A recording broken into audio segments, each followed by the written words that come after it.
Legs open, better smash that. Don't be surprised if she asks where the cash at. Let's talk about what they don't want you to talk about on the Nicoleone Show. Blog Talk Radio, Monday through Friday, 12 noon Eastern Standard Time, or jointhegospel.com. WGAG Radio. Okay, I would love to talk to someone from that time, because that's like a transition, you know what I mean?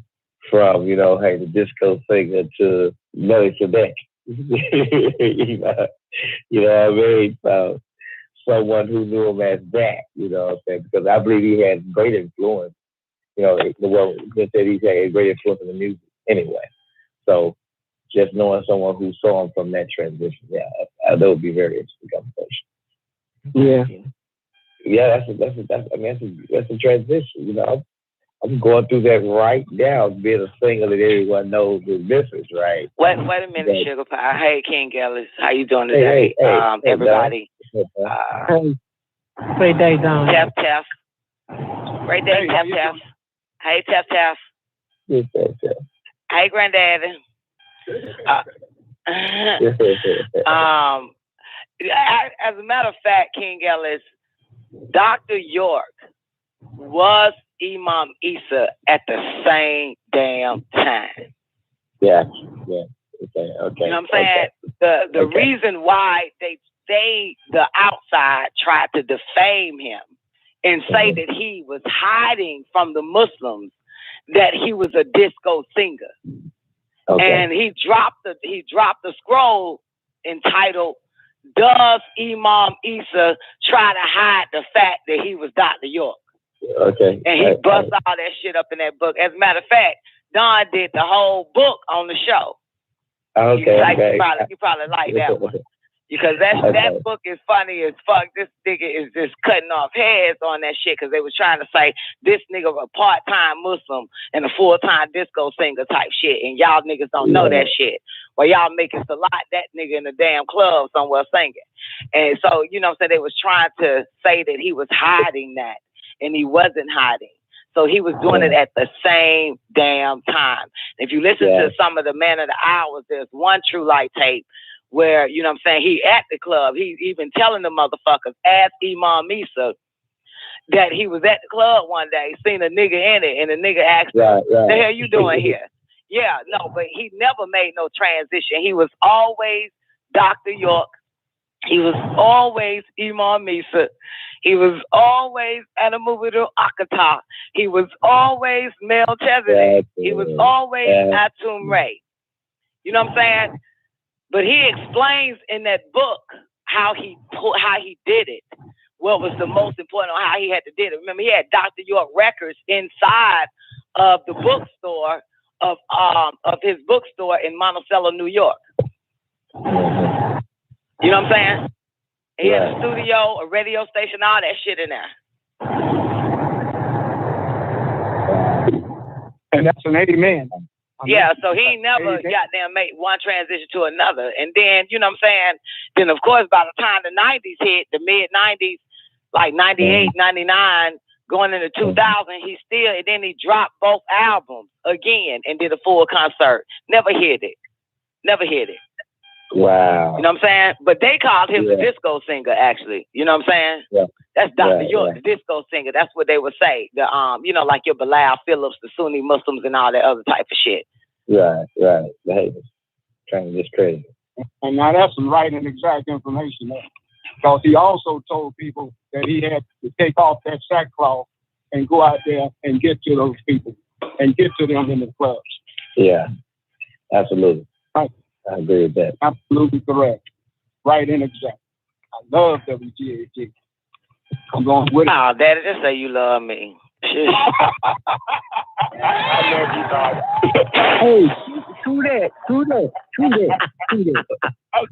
Okay. Yes, I do that. You something else, sorry. Do that. Yeah. But Don, you can't have all the love now. It's too big. It's bigger than you.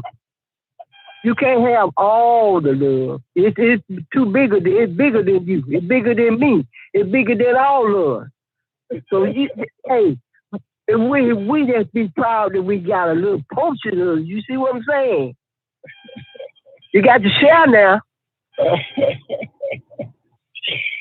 Great day. Great day. Wonderful Feeling day. good. Feeling good. Everybody vibrating. Feeling good. It's so wonderful. Feels good. Let's do that. Yep. Man, hey, dog, you don't like to share, do you? Yeah. Say that again, Omi. Don didn't hear you. Go ahead and repeat yourself for her. Hey, dog. Hey, Omi, how you doing? I'm fine. I'm great. How about you? I'm pretty good. That's good. But you don't like to share, do you? Do I like who? Share. I don't like to share. Yeah. No, I don't. I figured that. But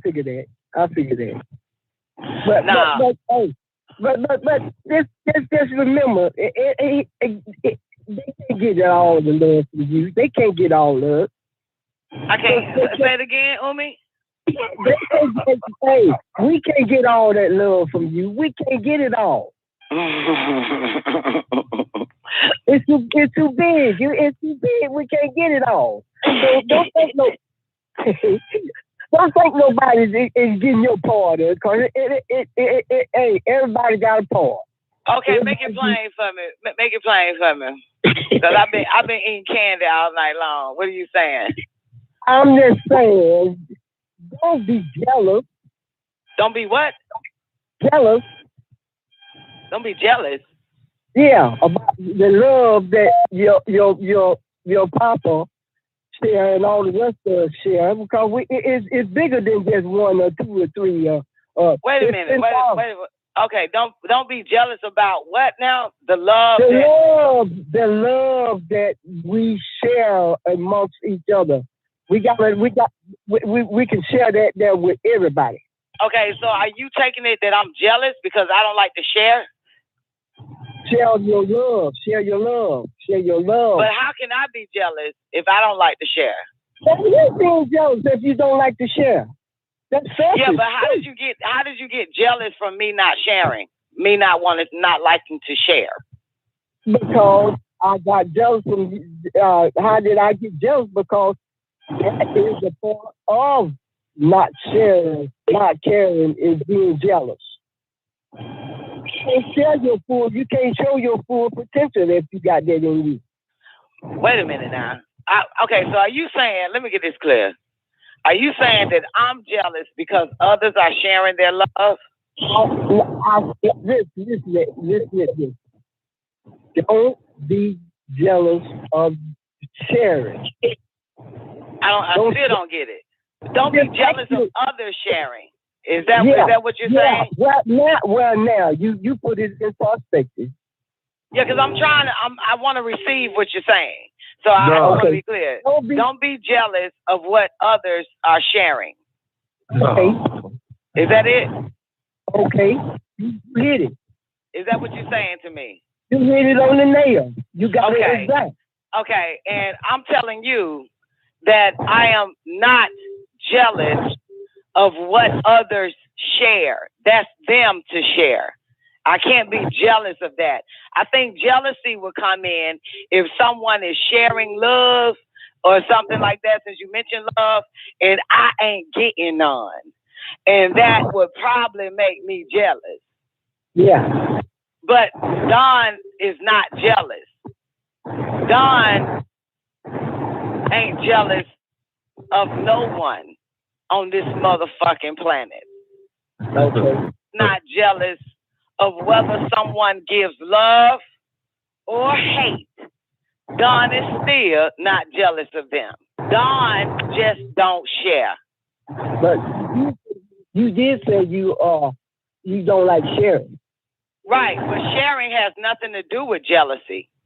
When you threw love in there, you know what I'm saying? Because in my feeble mind, I'm thinking you're saying, Don, you don't like sharing.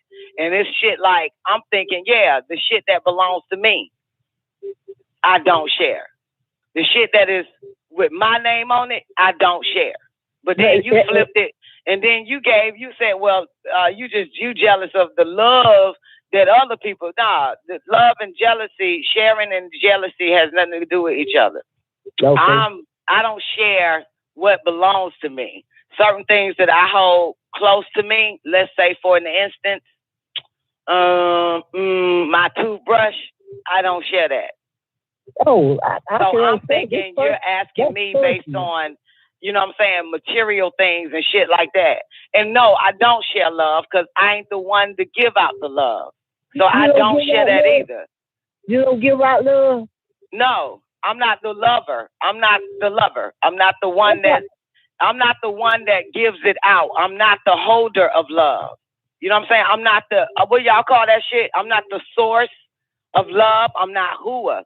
So I don't give out that which I don't have, which I don't control. I only give what I have. Love I ain't got. Because love doesn't come from me. It comes through me. So whenever that happens, that's out of my control. I can't control love.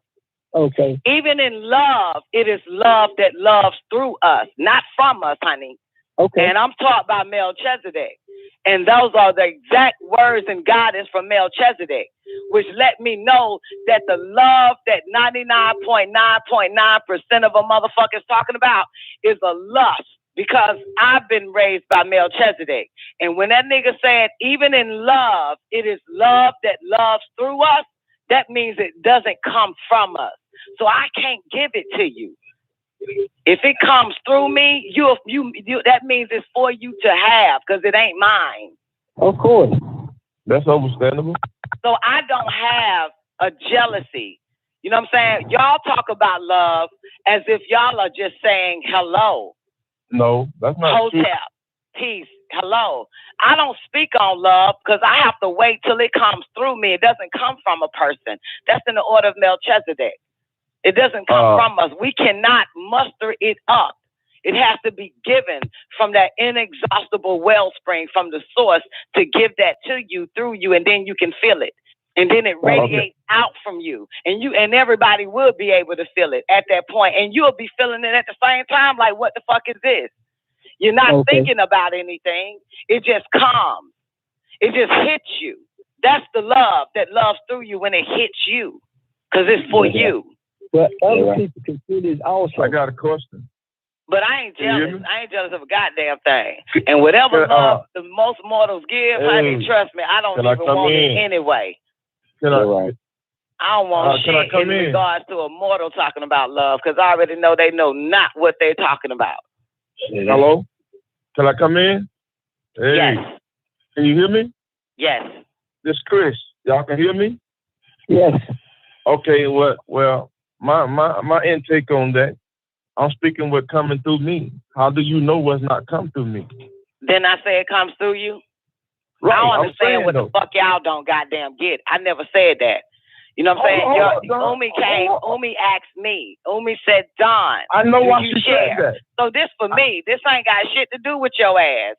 This ain't got nothing to do with you. You know what I'm saying? I mean, her and I are having a conversation on love, sharing, and jealousy. I understand and her striving to either be right about me, that I maybe be jealous of the love that others give out because I don't like to share.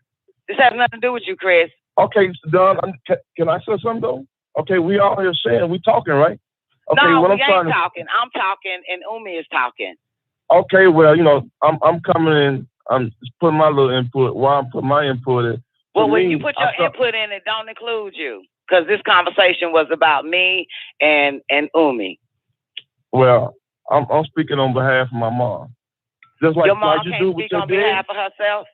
Right, she can, but I'm doing it too. Okay, I'm sure she can, so stay out of it. Wow. Well, I'm going to say this here. She said what she said because you said your dad said he loved WGAG. And you said, no, just say you love me. That's why she came out with it. Yeah, because I'm the one that I'm the one that opened my mic and said what I had to say to get him to say he loved WGAG radio.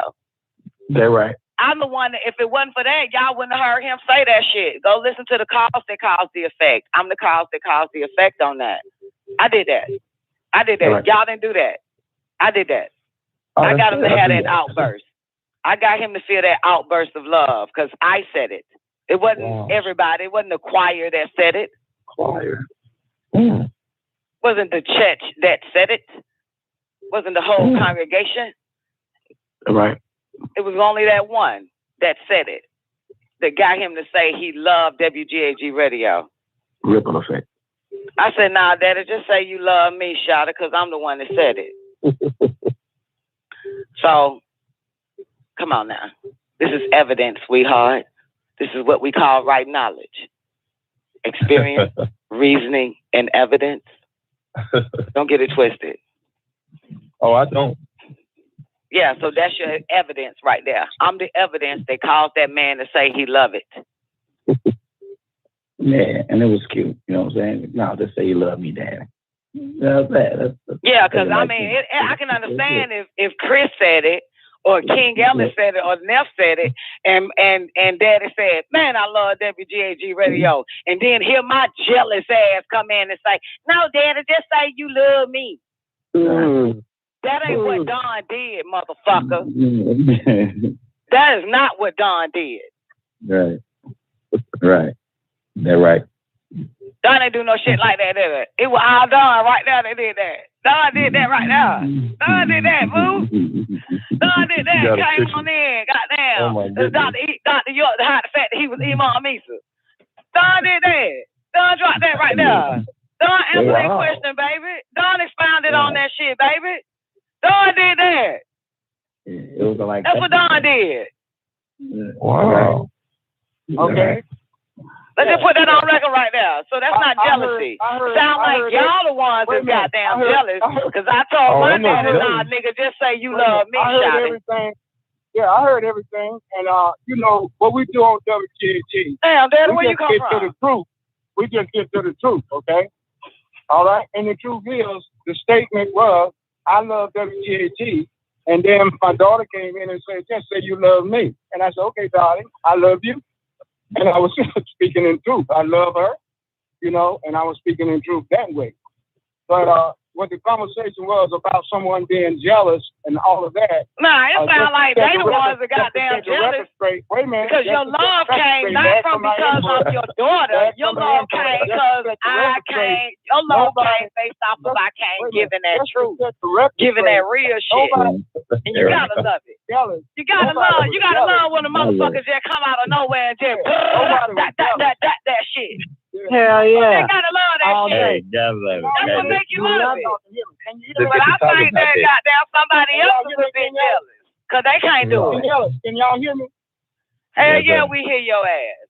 Okay, now there's no jealousy in what we were saying and what we were talking about. There was no jealousy involved in it at all.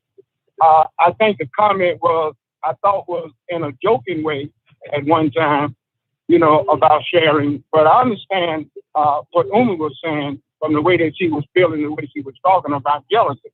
But it didn't apply to Tara, and it didn't apply in the conversation directly, because the statement was, I love WGAG. And my daughter came in and said, oh, just say you love me. You know, she said just like that. And I had a little humorous to it, but I was serious. I love her, and I told her I love her. But that was all the conversation was about. It wasn't about jealousy or anything like that. It wasn't about sharing or anything like that. That was just the way the conversation was. Then Uma came in and made her statement about sharing, that you can't have all the love, you know, sharing and stuff like that. And that was just from her way she was projecting herself about all love. That's somebody that's jealous. That comes from somebody that's jealous. See, had I would have known that she mentioned, I thought this was something that she just maybe analyzing me from past all the way to now.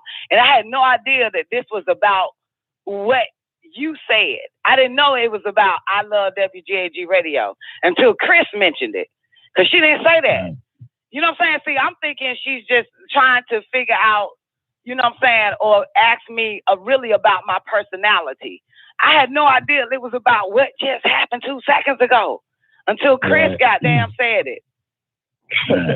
You know what I'm saying? So to me, Daddy, I mean, I know you're gonna keep. I know you're gonna goddamn. You know what I'm saying? You say you're saying this, but this ain't even about that. This is simply about someone else is goddamn jealous because they the ones that mentioned it. They the ones that got a problem with me saying, "Nah, Daddy, just say you love me." That's the person that goddamn claim at me is the one that's goddamn jealous. Jealous didn't come out my mouth. What you talking about? I'm not talking Dave? about you, honey. Okay, I just want to know. You said Dave, so we trying to say who Dave you talking about. That's all I'm saying. So you talking about Omi? I'm talking about Umi. Now that I know that Chris goddamn explained the whole WGAG radio love shit. Okay, I just want to know. I would have never figured out, which means I got a real pure, naive, innocent fucking thought process. I had no idea that Shawty is trying to self-project herself on me. Because I ain't jealous. Okay.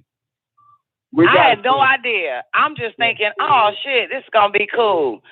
Me and Umi about to have a great conversation. I really felt it was on another avenue, if you'll let me explain. I really think you was talking directly about me, and it's in the sense of sharing love and compassion and care. Nah. I think it was... of course not. I'm trying to explain it to you at first. I said, that's what I thought. Damn, now you think it was about you. Yeah, that's what I thought. I really thought... Hold it. Really serious. I really thought at one time it was like that, when she was talking about just sharing in love for all sorts of existence. So, but this is something that's very unique about the conversation coming in. All of us have the source of love and of the source inside of us, and we all share it, whether we think we are not or not. We're doing it anyway. Whether we think we are or not, we're still sharing His love.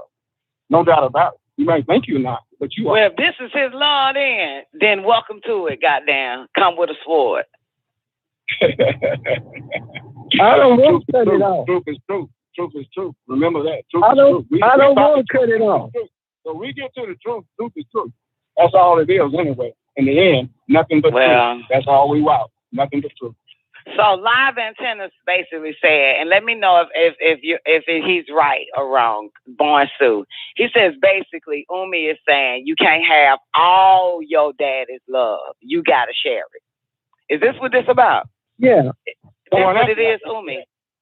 Yeah. Okay, got you. I understand. See, and that's somebody that's what I thought. And that's coming from a jealous place. What you saying? That's coming from a jealous place. Right. Right. That's coming from a jealous place right there. So you saying I'm jealous? Yeah, absolutely.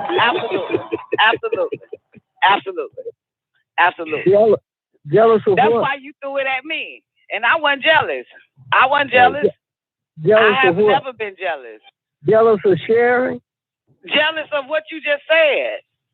No. If you're saying that I can't have all my daddy's love and I got to share whatever Born Sue just said, and you agreed to that, that's you coming from a jealous place. No. Right. Yes. I'm sorry you think that way. No, that's gotta be. You agreed. You say yes. Because what gives you the right? My mother don't even say that to me. So what gives you that right to think that that's my daddy? That is not your daddy. That's not your baby daddy. That's not your husband. That's not your son. That's not the kind of love. So obviously, you got to be jealous. You got to be jealous because my mama don't even come at me like that. His mama don't even come at me like that. Hey, I'm not a jealous person. His sister don't even come at me like that. Hey, I'm just saying that I'll share anything with anybody. I'm not a jealous person. I'm not a selfish person. Yeah, but for you to come at me, that came from a jealous place. Because listen, honey, obviously you have no idea. Okay, sweetheart. Obviously you have no idea the history between me and my father. And not just my daddy, but the history between me and my daddy.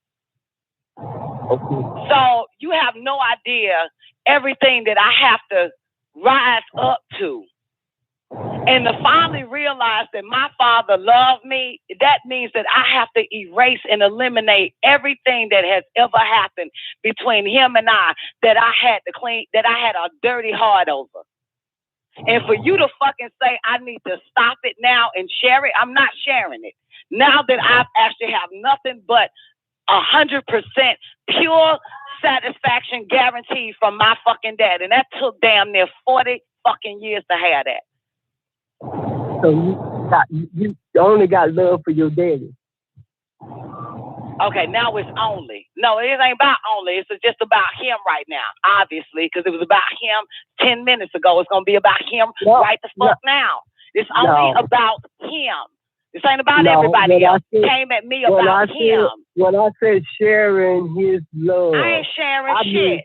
I ain't sharing shit. Hey, now that I realize that my daddy loved me, I'm not sharing his love with the rest of you motherfuckers. I'm not. That's for me. That's all me. That is for me. That is for me. When I spent my whole life thinking this motherfucker didn't like me, thinking this motherfucker couldn't stand me, thinking this motherfucker wanted to kill me, and I just fucking got into that realization 3 fucking weeks ago that motherfucker loved me so goddamn much, bitch. Do you honestly fucking think I'm about to share it now? It's love. Do you think I'm about to share it? Do you think I'm just about to share what my daddy been trying to give me all my damn life to you motherfuckers? Bitch, please. Wake the fuck up. That's a goddamn no-no. I'm not doing it. Not even for my mother. I'm not sharing the love that he has for me. With anybody. If my daddy love you, bitch, then you goddamn share the love he got. He give you to somebody the fuck else. That's how that shit works. I'm keeping the love my daddy got for me. I ain't sharing shit. Yeah, and like I said, it's just a bit different. It's a big difference.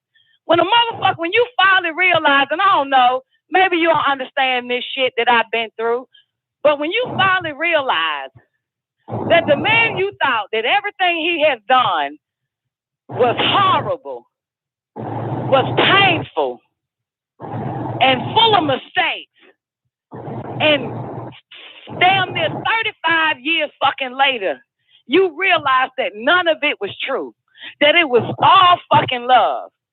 I think you'll keep every ounce of that shit. Throw it up just for you to have more and more of it for him. Is that how you feel? That's not how I feel. That's what the fuck I know. That's what I know. Oh, so that's what you've been through. That's what I know. Absolutely. You don't share it. It's for you because you never had it. You kept looking the other way. The love of who you don't share. I'm not talking about no love for who. I'm talking about the love for my daddy.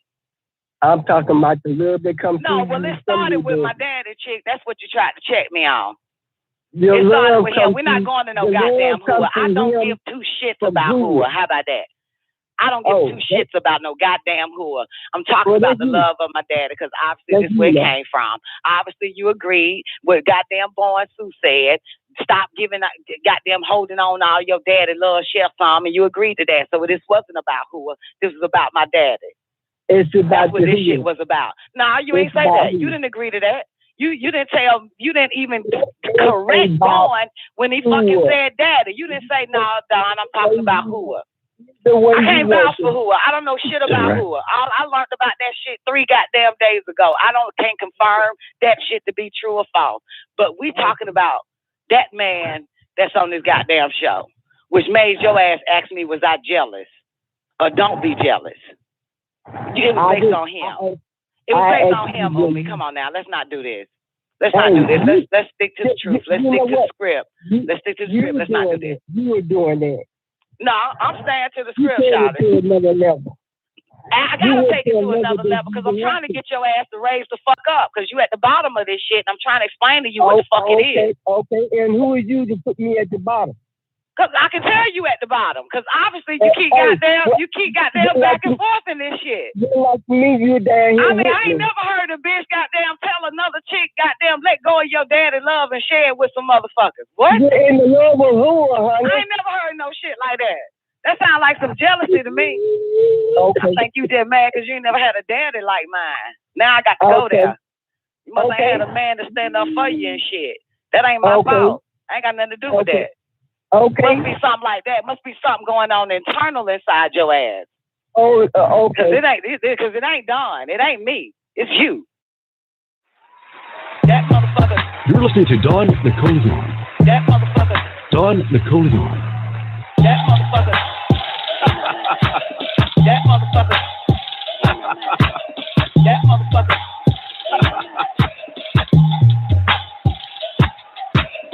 Great words, motherfucker, but I'm not convinced. Trying to fucking give it to motherfuckers that wasn't naturally born with it. Damn, don't fall in love with the motherfuckers that you helping. It ain't one motherfucker receiving and you left out. Every time I fucking follow instructions by them motherfuckers, not only the other person look goddamn good, I look even better. Got tricked up in that motherfucker. We talk about love, a whole bunch of motherfuckers got their own idea or opinion of what it is. We talk about what giving, caring, and sharing is, a whole bunch of motherfuckers got their own shit about it, so you know it's not the absolute truth. I'm making my business to know humans. Know everything about the motherfucker. It ain't a motherfucker can't tell me about a motherfucker. Fuck, even a motherfucker that say, Don, you don't even fucking know me. Bullshit. Don't make me read you. Motherfucker, this nigga got to give orders. I don't want to turn to no motherfucking body. I don't want to get to know them motherfuckers. I don't come here to fucking know these motherfuckers. I ain't shit like these motherfuckers. It's always some motherfuckers that ain't into shit. You know what I'm saying? They want to tell you how to do your shit. That's a fucking fact. It ain't none of the other motherfuckers. Don't forget shit, motherfucker. I'll show you how the fuck I get down around this motherfucker. That motherfucker ain't shit. Find that motherfucker right there. Girl, we need a flashback on that motherfucker real goddamn quick. I got a photographic memory, motherfucker. Can't turn a pen to a goddamn housewife, motherfucker. Change my mind, motherfucker. It's all mine now. I'm keeping the motherfucker just because, motherfucker, you want it. When that time you keep all your money in your pocket, motherfucker, then I'm gonna keep these motherfuckers in my pocket, motherfucker. Shoe fit, motherfucker, wear it. You can't turn a pimp into a housewife, motherfucker. You can't turn a pimp into a goddamn housewife, motherfucker. Any old motherfuckers here? The victim of white supremacy, motherfuckers. You can convince 99% of the motherfuckers. You catch my girl legs open, better smash that. Don't be surprised if she asks where the cash at. Let's talk about what they don't want you to talk about on the Don Nicoleone Show from Blog Talk Radio, Monday through Friday, 12 noon Eastern Standard Time, or JoyTheGospel.com, WGAG Radio. What goes around comes back around. Hey, my baby. What goes around comes back around. Hey, my baby. Say what goes around comes back around. Hey, my baby. What goes around. Mystical teacher sat by the seaside. It was about 5 o'clock because we heard the free ride. Anyway, the teacher was talking in stride, sitting upon a rock that was wide and warning against false pride. Come to where I reside, a woman cried, and the teacher replied, do you serve your fish fried? Yes, she replied, with potato salad on the side. And the teacher replied, well, where do you reside? She said, up on the hillside, it's not a far ride. If you came to have dinner, I would be so gratified. The teacher replied, is 6 o'clock, 7 o'clock? You decide. She replied, 7 o'clock, do you like stir fried? She was mystified and felt so dignified. The teacher was coming to the house where she resides, so she purified with pesticides, calling her friends up nationwide. Some of her friends were tongue-tied. They felt so glorified. She made steamed fish, baked fish, fish that was fried, soup, steamed vegetables, potato salad on the side. You could smell the bread in the oven far and wide. Natural juices and water purified. Organic fruits brought from the countryside. With silver forks and knives placed side by side. You could not be dissatisfied. Looking out the window, staring at the mountainside. outside, you would have died. 6:59, she's swollen with pride. As the moment intensified, there's a knock from outside. She opens the door, for the teacher has arrived. But to her surprise, it was a bomb who cried, "Please, I smelt the bread from outside. One piece." And then she replied, "The teacher is coming. He's soon to have arrived. You're making me look bad. Come on now, step aside." The bomb then replied, "When I say I'm hungry, I haven't lied. Give me some of that chicken that you just fried." She replied, "Chicken fried? No, that's for the teacher. You're not purified." Then she slammed the door and went back inside.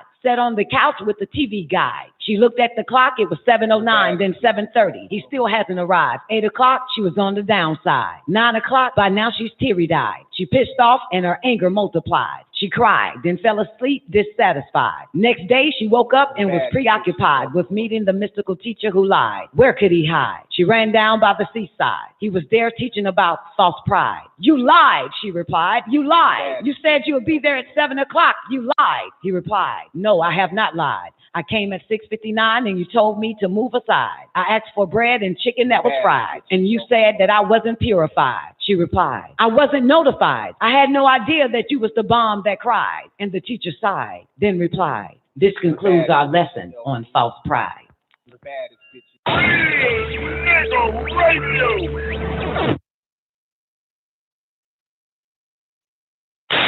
Members of Congress expressed optimism Sunday about the prospects for reaching a deal to avoid the fiscal cliff. Fragile ceasefire between Israel and Hamas is entering its third full day, and both Israelis and Palestinians. Bottom line, Senator, if the president nominates Ambassador Rice to be the next Secretary of State or some other... Supplementary question. Do you personally believe that gay people are born gay? Impact segment tonight, the Talking Points memo. Hot damn politics. Hot damn politics. Hot damn politics. Hot damn politics. What you say? Damn politics. Hot damn. Oh, man, hot damn politics. Hot diggity damn politics. politics. Hot diggity damn politics. I'm back now with the Brain Trust panel. Brain trust panel. These niggas won't hold me back. These niggas won't hold me back. These niggas won't hold me back. These niggas won't hold me back. These niggas won't hold me back. These niggas won't hold me back. The Brain Trust panel. Brain trust panel. Hot diggity damn politics. I put that shit on everything. Hot damn politics. Wednesday nights at 9 p.m. Only on WGAG Radio.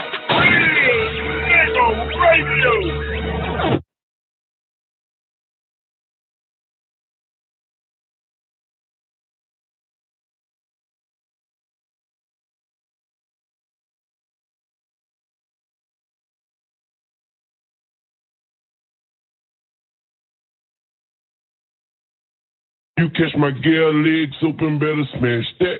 Don't be surprised if she asks where the cash at. Let's talk about what they don't want you to talk about on the Nicoleone Show from Blog Talk Radio, Monday through Friday, 12 noon Eastern Standard Time, or jointhegospel.com. WGAG.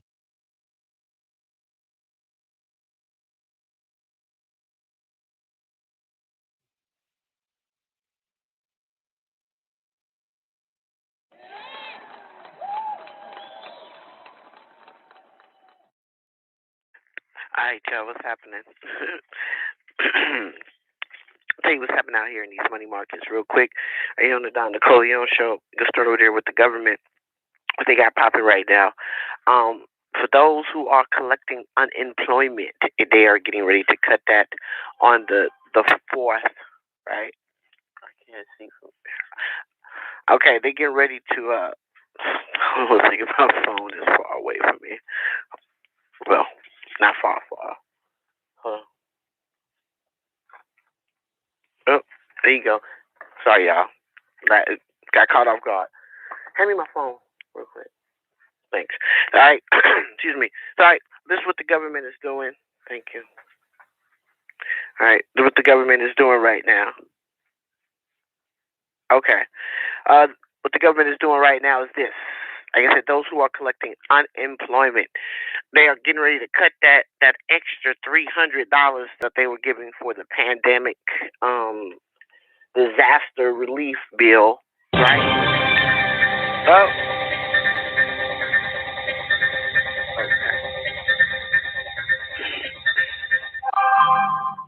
Love doesn't got the job done. Okay? Love doesn't work.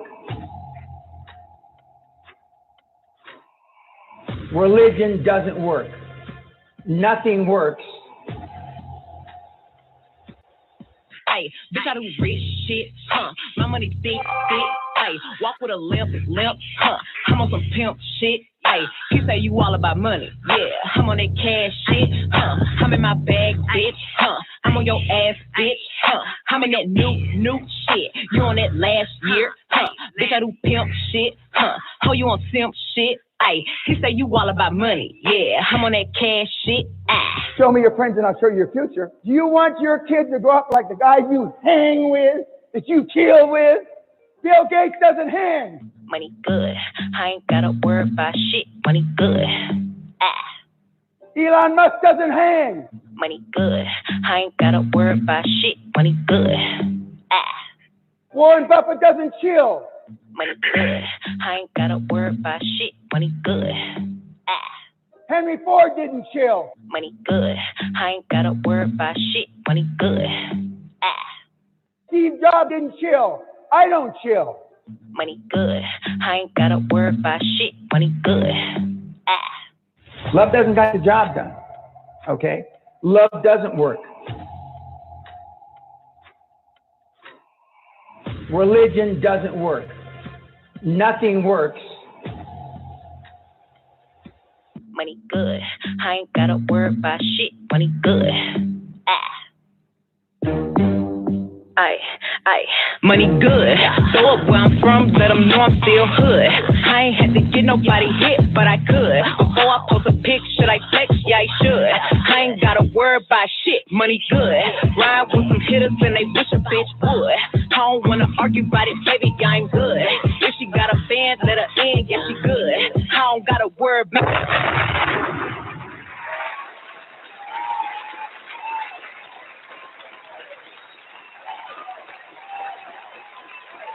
Please welcome Nefertiti, Surviving the Game.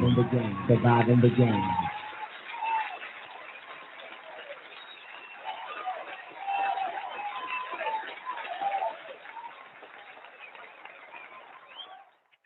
Hey, all right, let's get it popping. Let's do this real quick. Start with over there with the government. 7.5 Americans are set to lose their extra federal benefits if they are collecting unemployment. $300 is going to be gone as of September the 4th and the 5th, right before Labor Day. So depending on what state you are in, some will still be able to collect unemployment. According to the article here, they will still be able to collect unemployment till their balance of their benefits go off. They just won't be getting the extra $300 per week. So you got to adjust and get ready to do something else because everything comes to an end. Okay, all things come to an end. It's not going to be continuous, and even though they want some people to stay there. Trust and believe, because they know that they're getting ready to implement universal basic income. Why do I say that? Because if you have not paid attention, Walmart just said that they're going completely self-checkout. All right, this is just the beginning. This is the tip of the iceberg.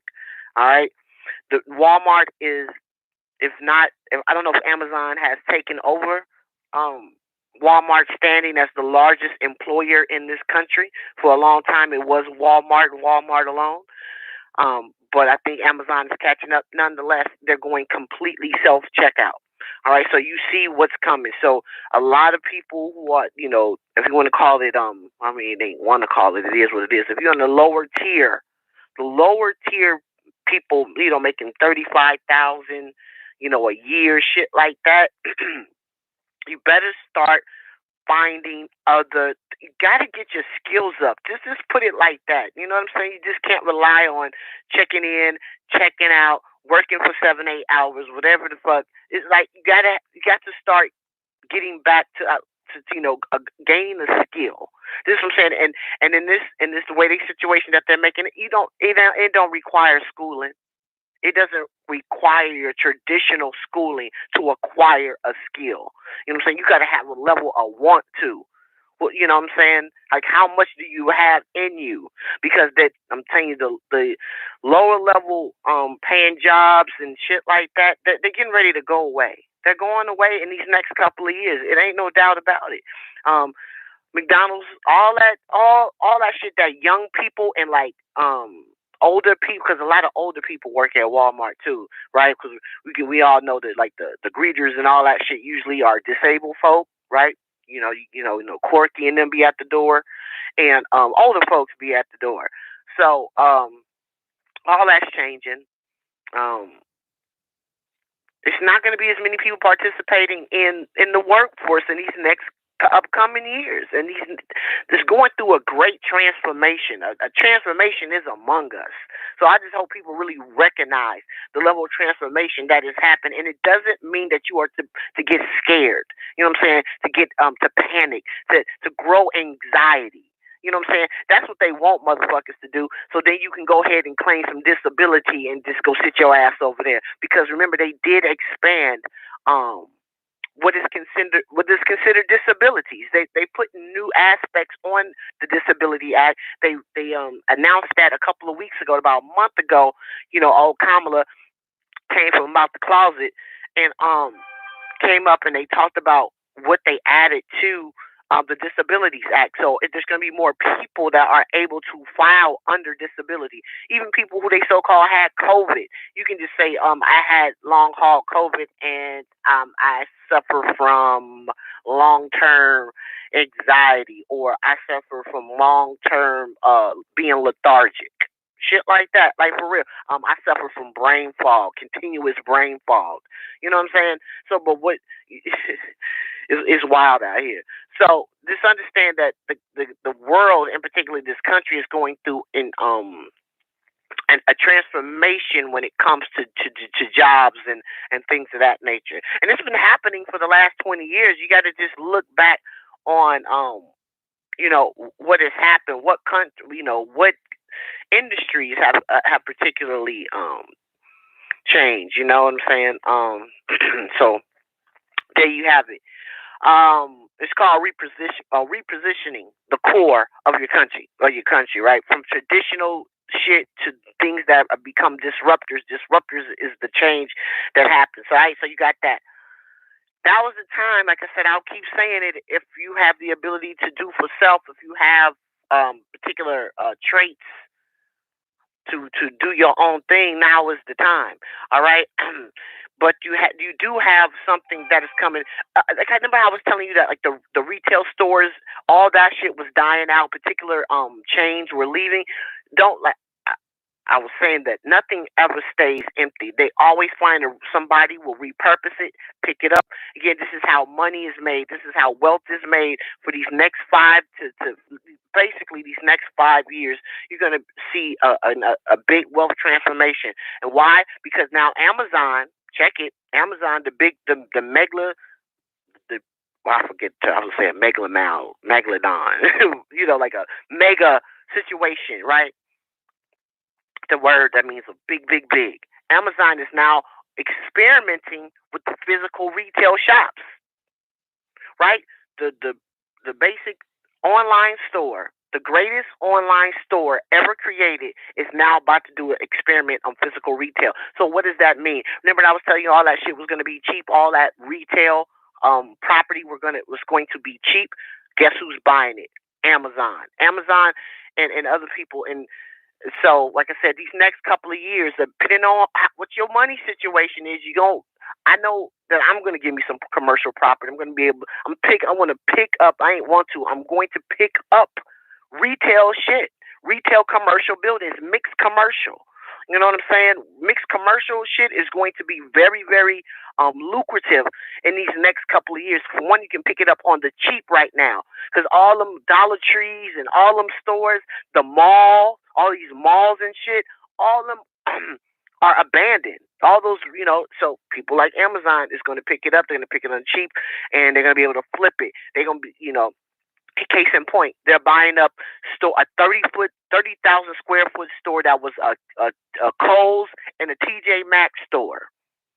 Another one they're buying up where it used to be Bed Bath and Beyond and Best Buy. Best Buy is gone. It's the opposite. They've gone from the physical store to the online model.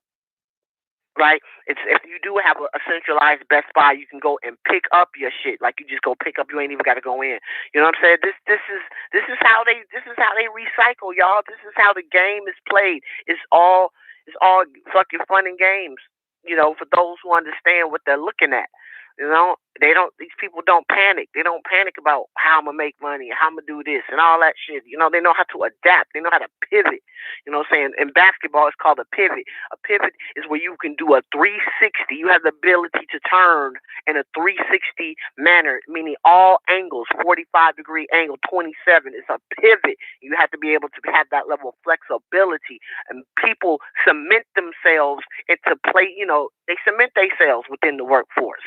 You know what I'm saying? So, and then if you're doing something for a particular amount of time, it makes you scary to go out and do something else, to go try something else. You know what I'm saying? To relearn some other shit, you get scared. So you stay where sometimes they're not even the best place for you at the time. You know what I'm saying? So you got that.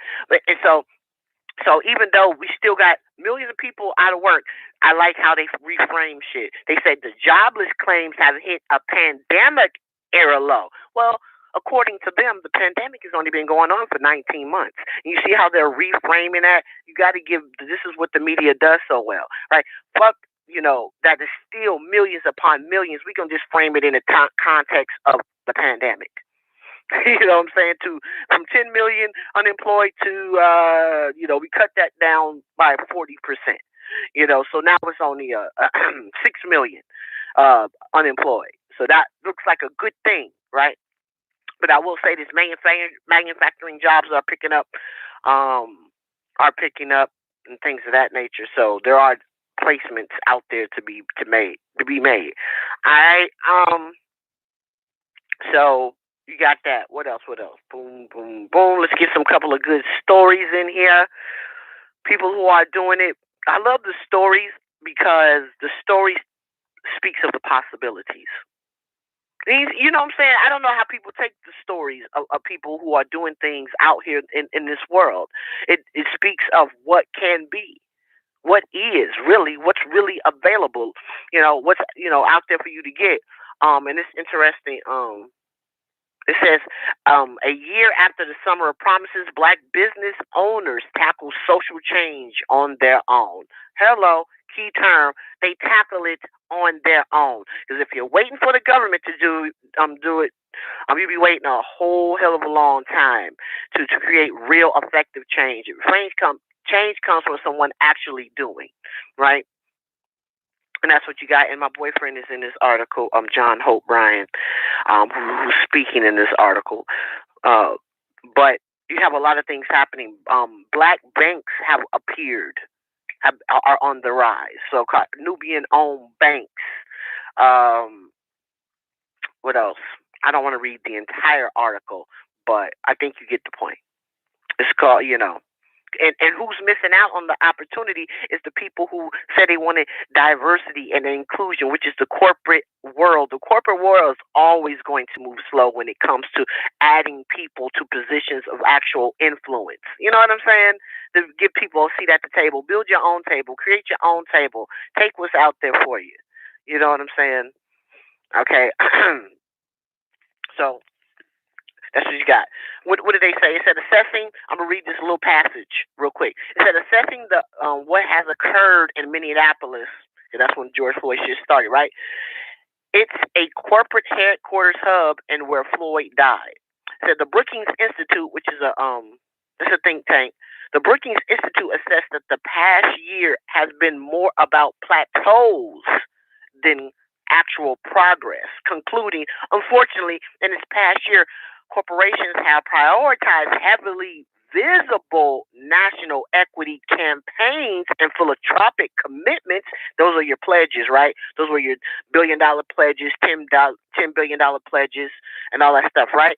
over the harder needed work to dismantle systematic racism inside their businesses and in the communities in which they're served.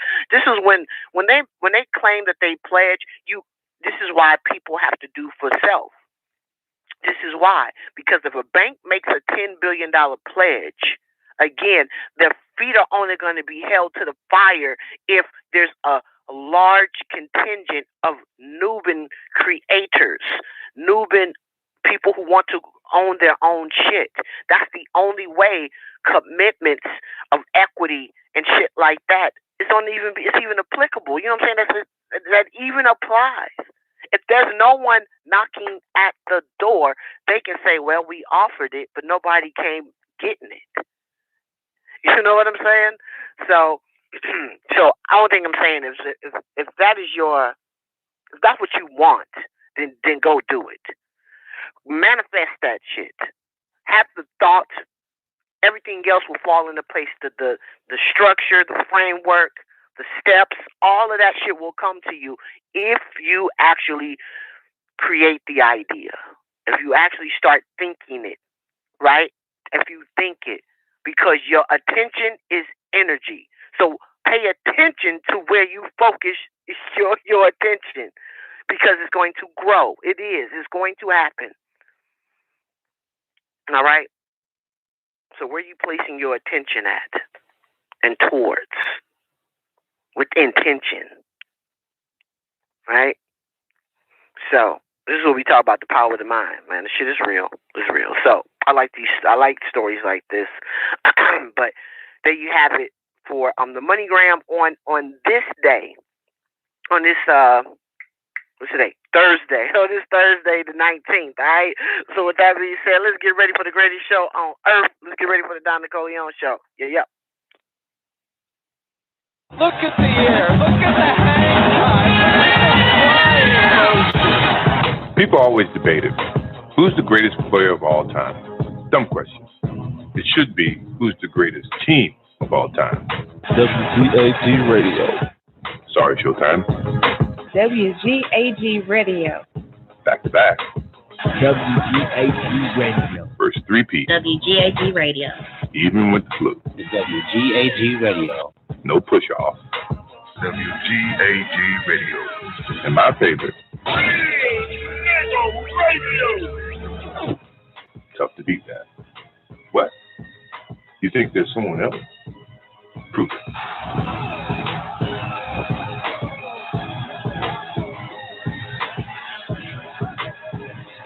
Look at the air. Look at the hang time.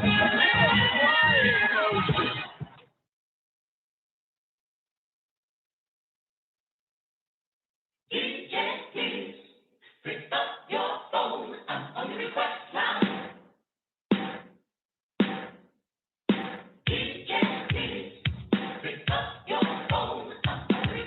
This is Queen Vita from Memphis 10, and you are listening to WGAG Radio.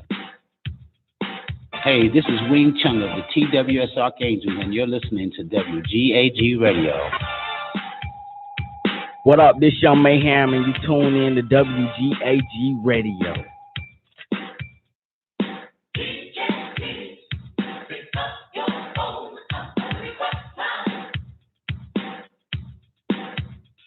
This is Yusuf L with Private Side Solutions, and you're listening to WGAG Radio.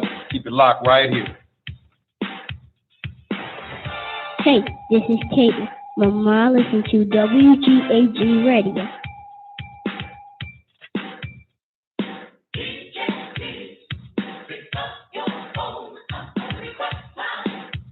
Hi, this is Denise from Las Vegas, and you're listening to WGAG Radio.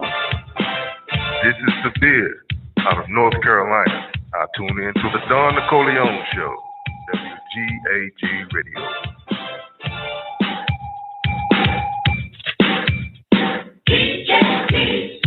Pick up your phone. I'm on the request line. Yeah. What up? It's the God, Sakim Ra, WGAG Radio, live from Brooklyn. You heard? Hi, this is Minesweeper from Houston, Texas, and you're listening to WGAG Radio.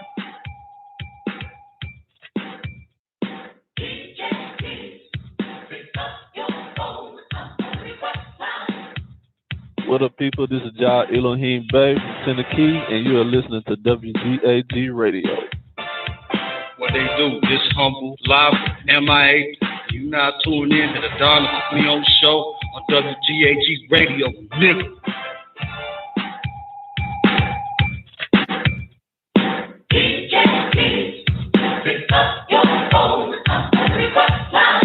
This is 50 and retired, just outside of Chicago, and we listen to the Don Nicoleone Show on WGAG Radio. Hi, my name is Wanda Braxton, and of course I'm chilling with my girl, Don Nicoleone.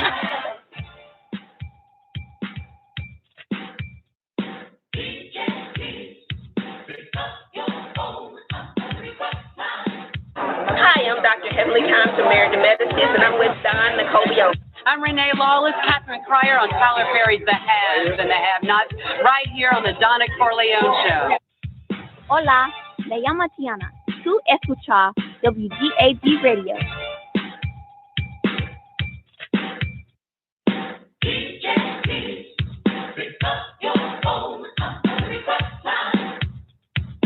This is Arrested Development, and we want to shout out WGAG Radio. Right, hey. What's up, everybody? It's Dondria Nicole, and you're checking out WGAG Radio. It's your boy Jahan Jones with WGAG Radio.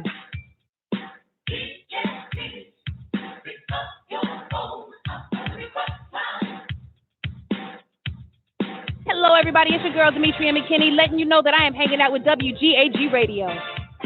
Hi, we're Escape, and you know we're kicking it with WGAG Radio. Hi, I'm Evelyn Braxton. And I'm Trina Braxton from Braxton Family Values, and you are rocking it with WGAG Radio.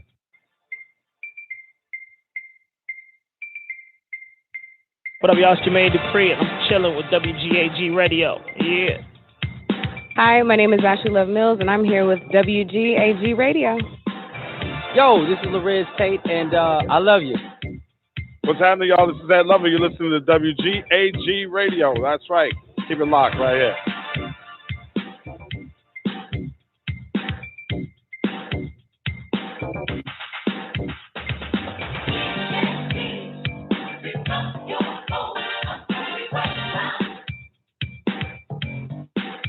This your boy Tony calling from Memphis, Tennessee. Yeah, man. WGAG motherfucking radio. Shout out to Don Nicoleone, the producer, the engineer, the creator, the inception maker. God damn it. The bitch walk a nigga from behind the 8-ball through the circle of time and deep in the reservoir of your motherfucking mind. So if you don't fuck with the Don and you don't fuck with WGAG, you're probably brain dead.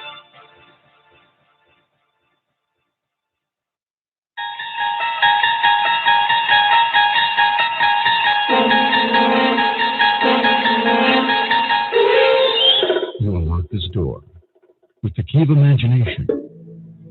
Beyond it is another dimension, a dimension of sound, a dimension of sight, a dimension of mind.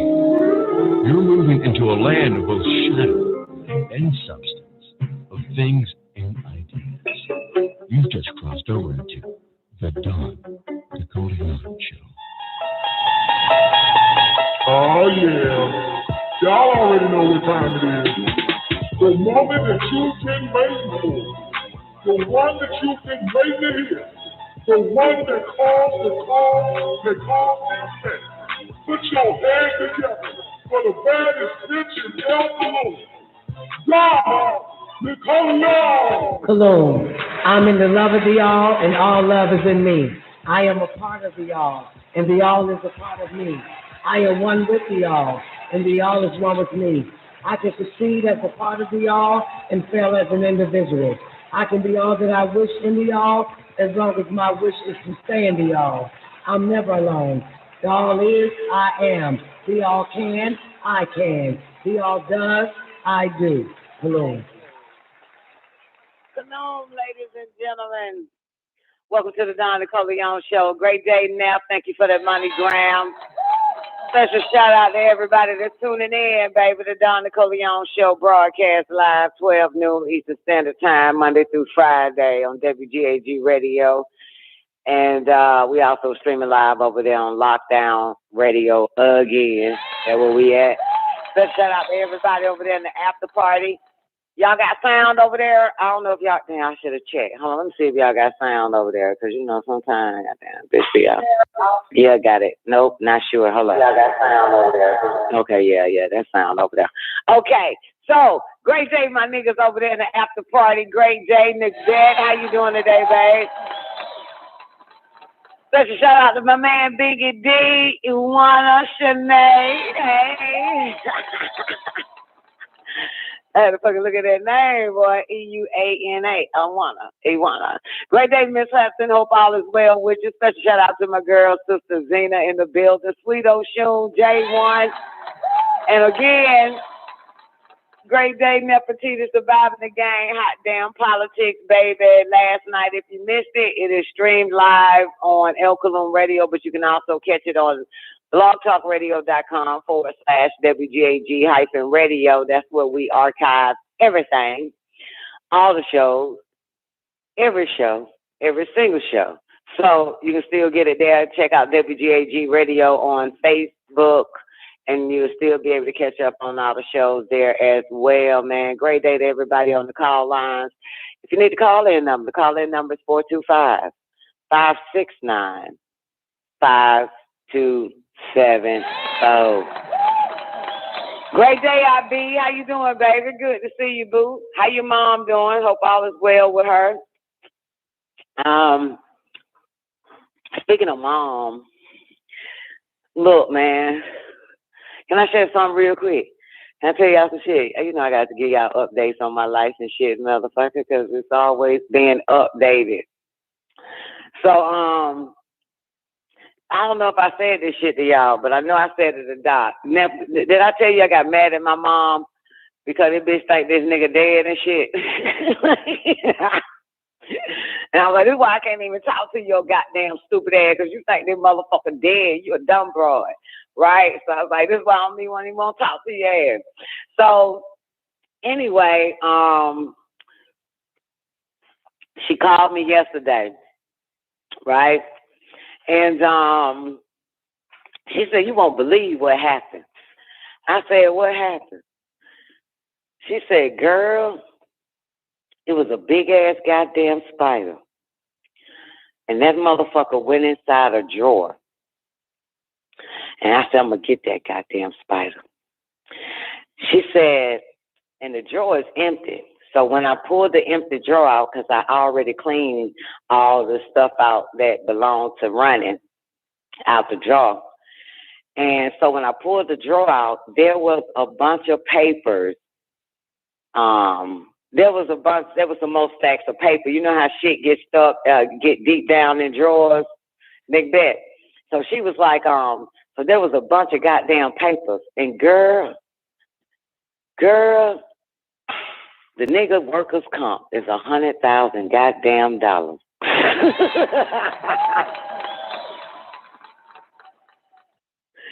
She said she done found that shit, girl.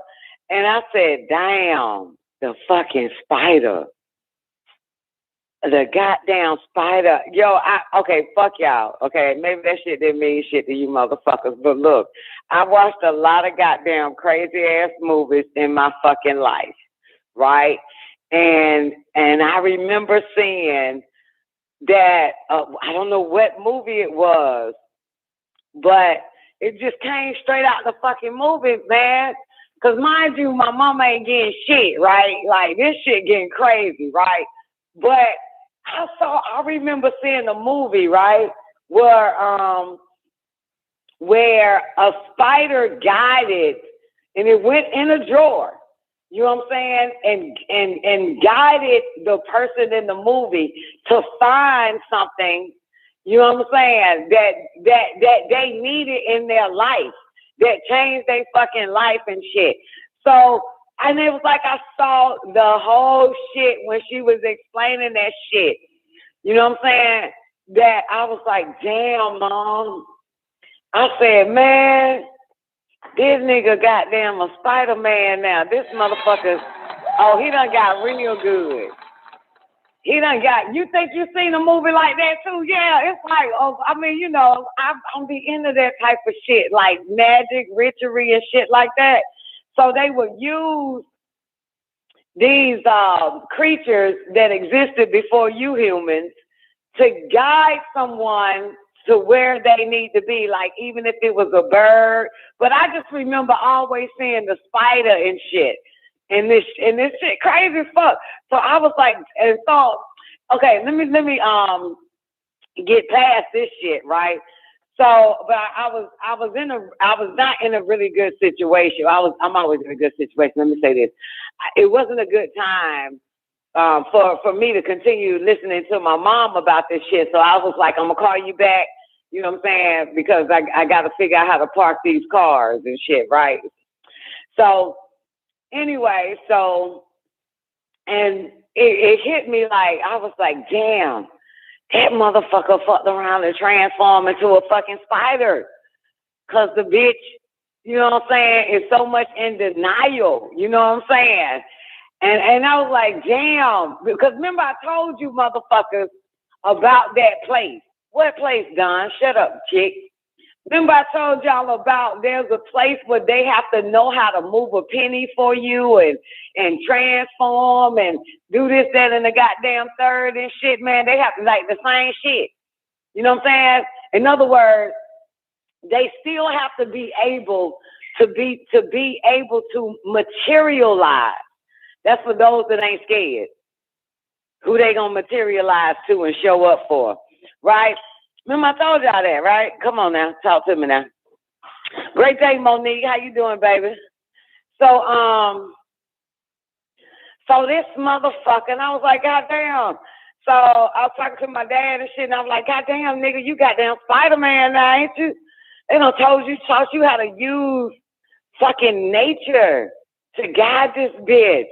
You know what I'm saying? Now what y'all don't know is every day I talk to my daddy every fucking day, if not all day, basically all day. I ain't gonna need front unless I'm on the show with you motherfuckers. But just about a lot all throughout the day. And I stay on his ass. I stay on his ass. And I said, man, you need to fucking hurry up, man, because this is some bullshit. You know what I'm saying? You got to show she needs a win in her life. That's what I kept telling my dad. She needs a fucking win, man. You need to fucking help her. You need to guide her to the fucking money, nigga. You know what I'm saying? You need to show her where the fuck is at. I swear to y'all motherfuckers, I'm like, this is some bullshit. You know what I'm saying? So I stay on this motherfucker, and I talk to him like I talk to any goddamn body, because I know they there and shit. I know you motherfuckers right here. Listen, sometimes y'all walk away from goddamn computer and shit and go take a shit some damn well, but I know you still listening, motherfuckers. But look here. But great day, sweet soon, but like some of y'all be trying to run back to the keyboard and shit, but like, yeah, okay, I heard you. Like, I fucking goddamn say some shit, goddamn, y'all got to hurry up, goddamn, say yup back to the bitch. But, so yeah, I always talk to this nigga. I've been talking to this motherfucker, and only in regards to my mom so much, because he got so much work to fucking do for her. You know what I'm saying? For her. And so, anyway, so I'm like, motherfucker, you need to hurry up, man. They got to finish, you know what I'm saying? So, I mean, this shit here powerful than a motherfucker. This I have. Oh, wait. Now, the spider came to her. The other day, it was the Son of Man show. And I played the Son of Man on the Son of Man show before I went live, Sugar P. Great day. It's good to see you. Right? And The room that I'm in has short windows, real short windows. Anybody can walk right up to it. And I have this loud computer right in front of the fucking window with speakers. A dog shows the fuck up, girl. Dog shows the fuck up straight to the goddamn window. You hear me? And I'm like, what the fuck? And I got the window open, of course. And I'm like, what the fuck? Get your ass out my motherfucking yard. And I heard something say, girl, this ain't no dog. And I know it ain't no damn dog. I know what the fuck I'm looking at, right? And I'm just like, man, you got to fucking go. So this motherfucker, next to the window is the front door. You got me? So this motherfucker can't go to the front door. I said, oh, shit. I get up and go to the front door. And I'm like, look, leave. What the fuck do you want? This motherfucker, it will not stop, right? And so I get ready to unlock the door. I'm talking to the motherfucker from behind the door. I get ready to unlock the goddamn door. And so when I open the door slightly, this motherfucker is coming in, trying to come in. I'm like, no, you cannot come in. Leave, get the fuck on, and don't shit in my grass. Get the fuck on, man. So I closed the door before this motherfucker tried to walk in. And mind you, my dad is still talking this shit, right? He goes back to the fucking window where the computer is playing my dad. And he's just in the window, and I'm like, what? I already know who the fuck you are, but you coming in like a fucking dog. That ain't finna get you in this motherfucker.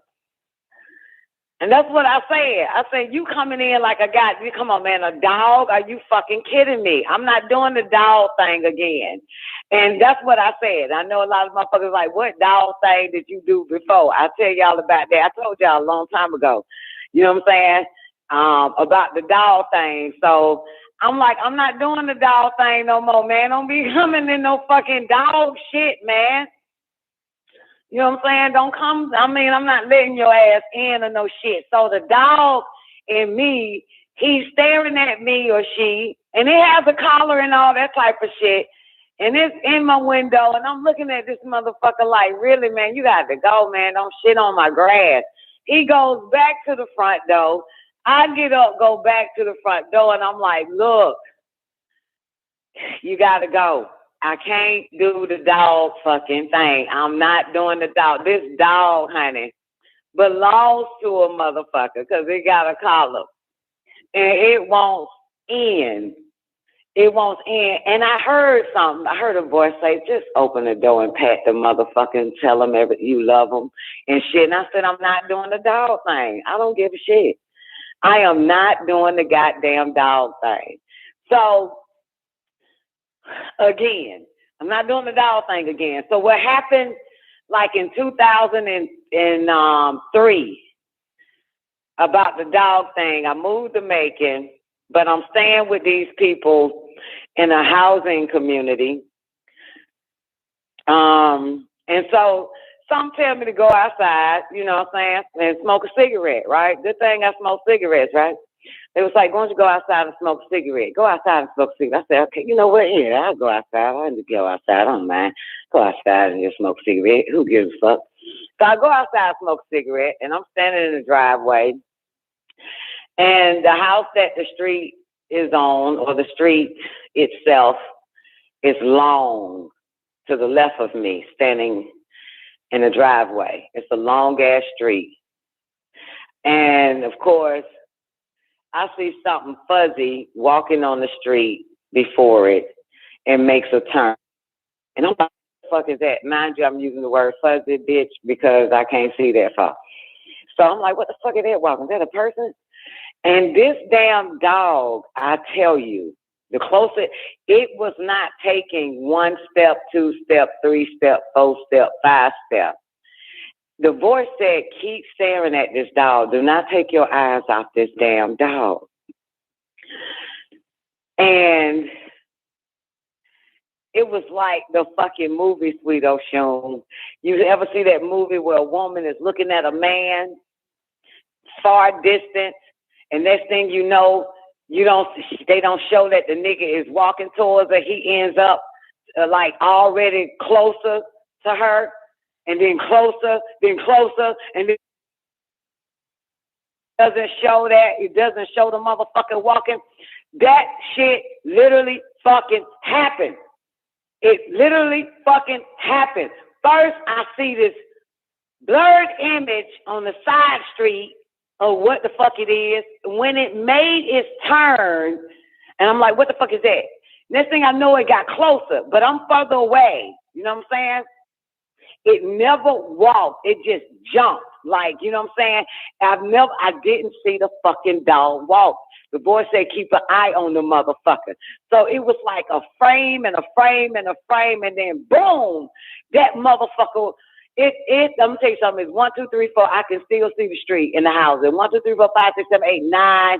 Probably 9, 10 fucking houses, and then I'll probably either the 9th or the 10th fucking house. Right? I didn't see the motherfucker walk. Didn't see the motherfucker walk. This motherfucker, before I know it, that motherfucker was right at the end of the fucking driveway. You hear me? And I said, what the fuck? And then I saw it walk straight up to my motherfucking ass. And I will never forget that dog. That dog that came to this fucking place Sunday is the exact same fucking dog. And I knew the eyes. It was them eyes that let me motherfucking know. I said, what the fuck? And that's why I said, when the dog, you know what I'm saying, want to come in and sit with me and talk to me and whatever, I don't give no what the fuck. I was like, I'm not doing the dog thing again. Come on now. I'm not doing that shit. I don't give a fuck. I am not doing the dog thing. That dog gonna stay his ass outside. I'm not. Now, if I was outside, and I wasn't thinking maybe I should have stepped outside, but I'm busy, motherfucker. Like wasn't doing shit. Just waiting on, you know what I'm saying, to go live on the Southern Man show and shit, do this goddamn shit. But yeah, man, I said I'm not doing it. But it was the exact fucking dog. You hear me? The exact dog, and the motherfucker left and came back again. Yep, sure did. That yesterday, Sunday, sure did. So anyway, and so after I finished the Son of Man show, I'm like, goddamn, really? Y'all gonna do the dog on me and shit, man? I'm not doing, come on, man, gotta be something better. As a matter of fact, it just hit me. I just remember saying, look, man, do all that shit for my mama. You know what I'm saying? I don't need all this shit. You know what I'm saying? This bitch think you dead, man. You need to convince this woman. And I literally said this shit on Sunday. I said, you need to convince that bitch that you ain't dead, motherfucker. That's what I said. Like, nigga, you know, I'm good over here. That bitch is the one confused and confusing. So, anyway, so back to the spider yesterday, right? He led her to, the spider led her to some paperwork. You understand? Led my mom to some paperwork. And, yeah. You know what I'm saying? They're damn near good for about $100,000 motherfucking dollars. Over $100,000. So, so I'm talking to her later once I got settled in and shit. It was nighttime and shit. And she was telling me more, and I'm telling her how to, you know what I'm saying, get, you know what I'm saying, how to pull this off when she shut the fuck up talking. And I was like, damn, mama, that is Spider-Man. And she was like, yeah, he's Spider-Man, right? So I'm gonna leave that alone yesterday, okay? That's the end of that, okay? All right, I'm not gonna repeat none of that shit again, okay? But today, during what's Neff's name? Nefertiti, that's her name. During the MoneyGram, my mama called, right? And she says, I've been wanting to tell you this. She was like, Ronnie ain't dead. She said, he ain't dead. I said, Mama, I said, I know that, Mama. But I said, how you know? Girl, if I tell y'all how the fuck that bitch know. First of all, half of the shit, I'm being distracted because I got to keep an eye on Neff. But at the end of the fucking day, she said, he ain't fucking dead.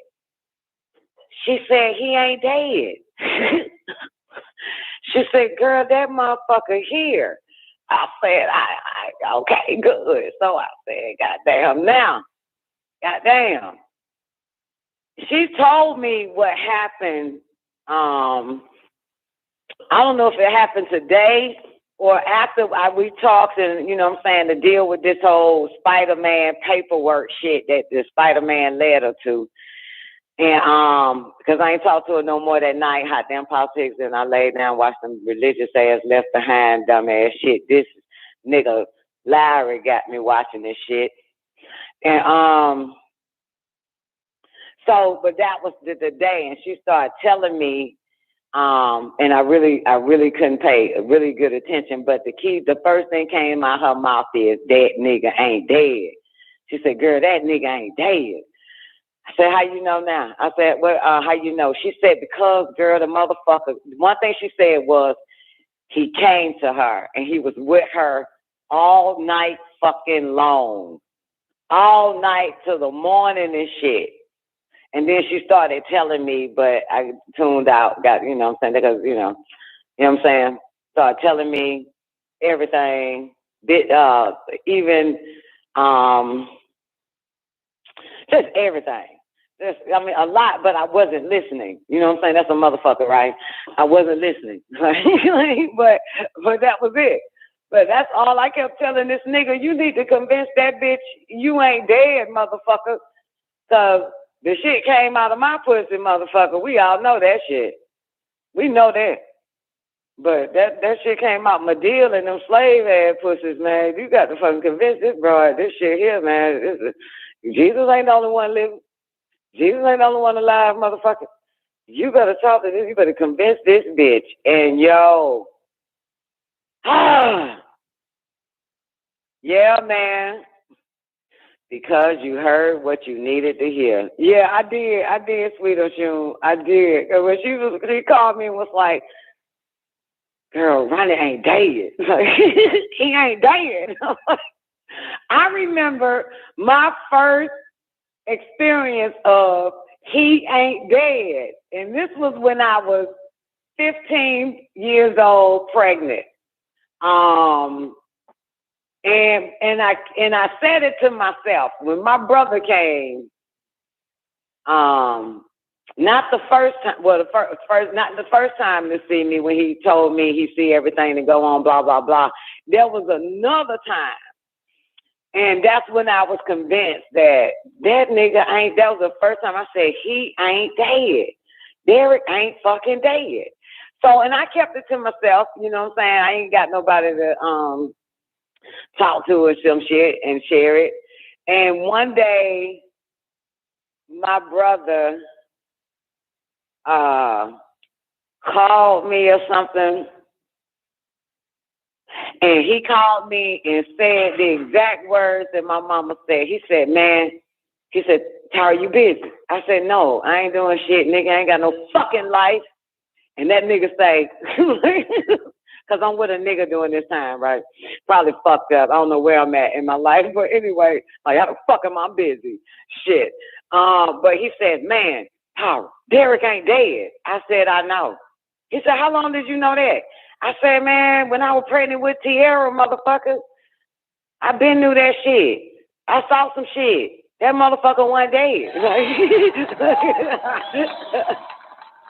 And from there, you know what I'm saying, me and Fred started like sharing. Oh, my goodness.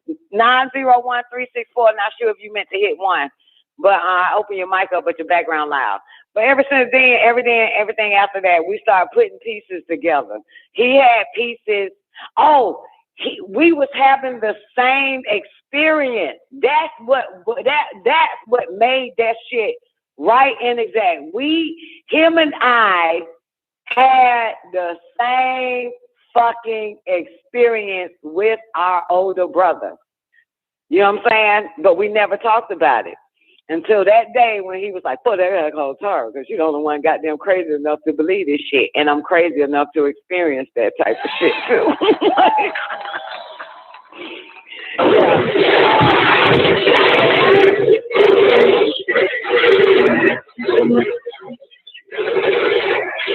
That nigga background is fucked up. Let's take this motherfucker out of shit.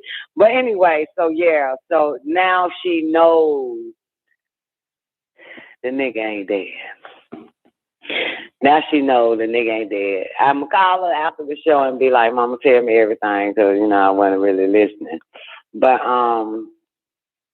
yeah, so that helps. That helps. Because you know what? For her to know that the nigga ain't dead, maybe her and I could be more friends now, You know what I'm saying? You feel me? Neff, like, you know what I'm saying? Because I don't fuck with people that don't, you know what I'm saying? Like, if it's some shit that came between us, you got to figure that shit out first. You know what I'm saying? Like if I broke your vase, you hear me? If I made a mistake, bumped on your table and your vase fell and shit, and you blame me for it, however you find out that your vase broke more than one time before I did, and all you did was just fucking glued the shit back. So like, it been broken shit, bitch. But you ain't tell me shit. But anyway, so your shit been broke, man. Fuck, I got anything to do with that. But anyway, tomorrow's story is maybe this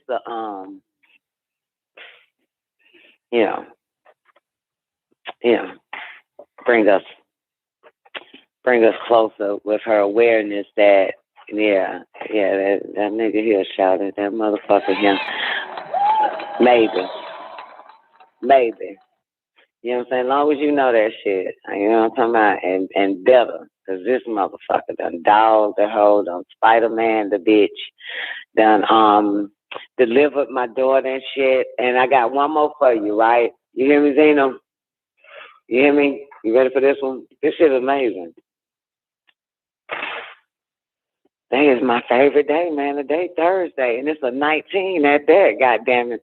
So after my mom had her revelation, some things that shortly revealed to her, I got word on the street that Tierra summons my father, and boom, this bitch got accepted to a motherfucking goddamn, finally got her apartment. Now, the bitch is no longer homeless, living off her sister. She summons my daddy. I don't know why motherfuckers just don't follow the instructions, man. Like, for real. Like, Warrior's the first one. Like, you know what I'm saying? Show me where the fuck I'm supposed to be at and shit. So, when, and this is again doing not hot damn politics, what the fuck your name is, Nefertiti Monogram. And she calls after my mom, and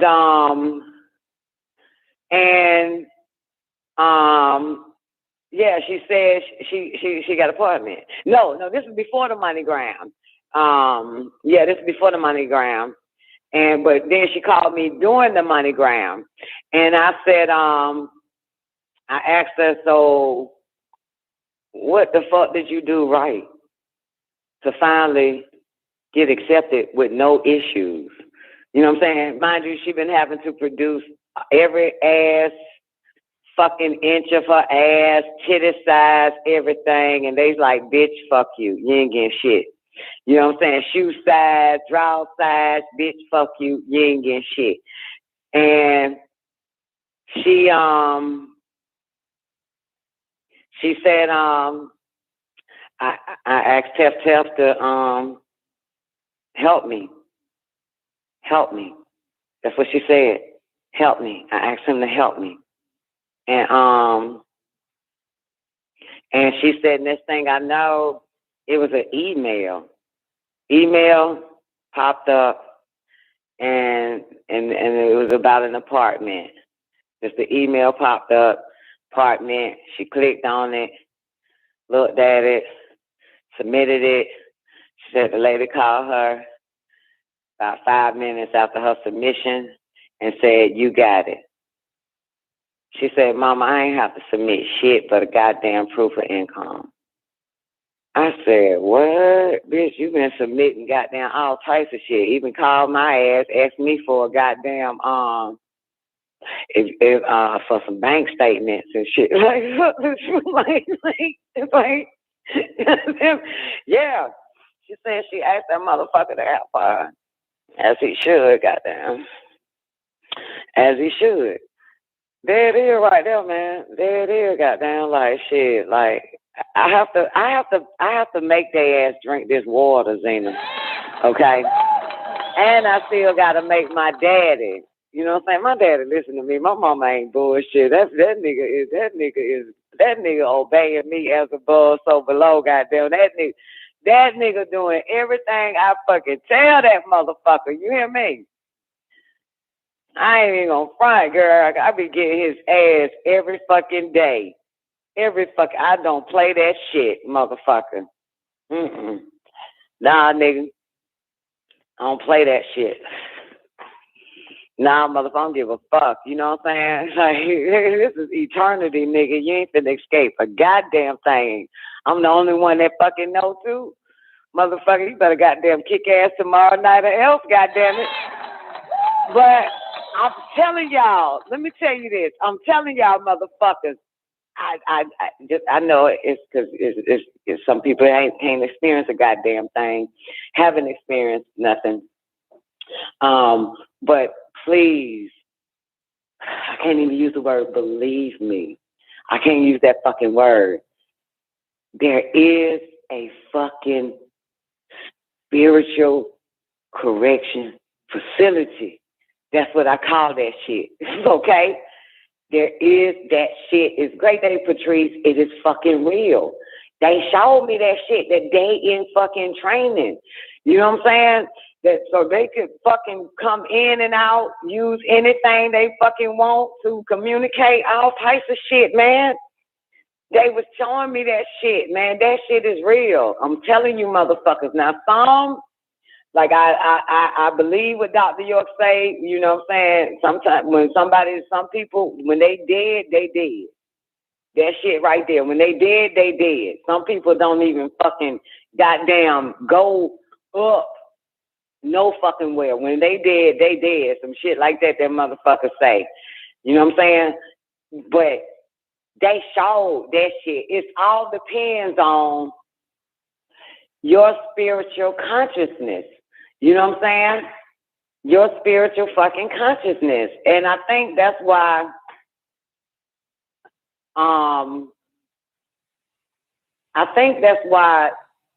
so many people believe in death so much now, because there were so many people who did die. You know what I'm saying? And died of a spiritual death. You understand? You know what I'm saying? While they were physically walking, they died of a spiritual death. You understand? You get what I'm You get what I'm saying, Zena? And that's why over the years or centuries that's passed on, that all the mediums couldn't feel nothing. You know what I'm saying? You know, mind you, this ain't up to date, because you fuckers don't use mediums no fucking more. You don't believe in that, because by the time you get it, you get to experience a death or something, you just write it off as that. But when I'm saying hundreds of fucking thousands of years ago, they utilized the medium to see if they made a successful transition. You know what I'm saying? If they didn't die a spiritual death on the physical plane, where are they? And some couldn't see. Some mediums couldn't even find them, couldn't even contact them, couldn't even see them, no form, no way, no nothing.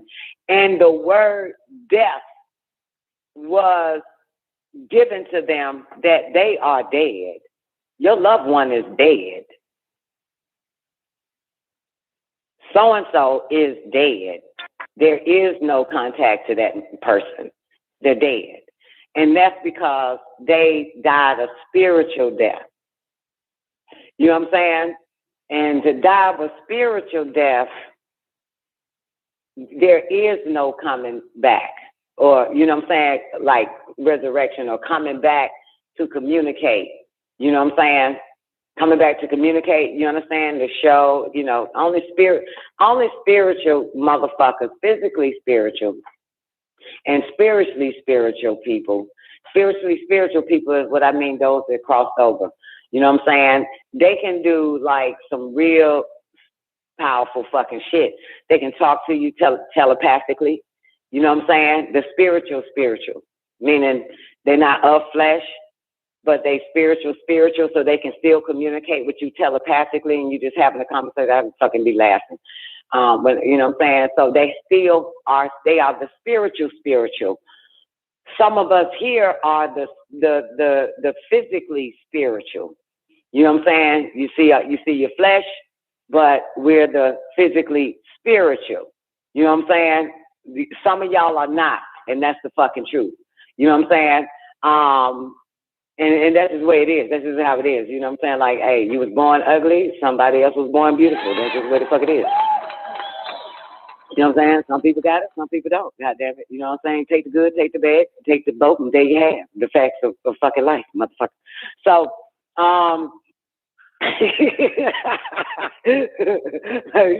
it is what it is. It's the fucking truth. So,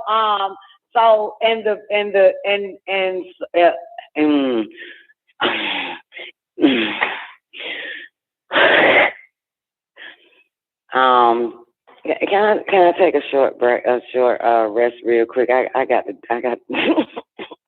play a clip. I got to do something real quick. Give me 1 minute. I just heard something. I got to do something real quick. Give me 1 minute. I got to play something. Hold on. Any requests? While I play something real quick? Any requests? Oh no, I know. I'll play that mind fuck ass shit. Yeah. Can we all agree that we all been mind fucked and tricked? Be right back. Can we all agree that we've all been mind fucked and tricked? Can we all agree to that? Can we just agree to that? Fuck it. Who fell first?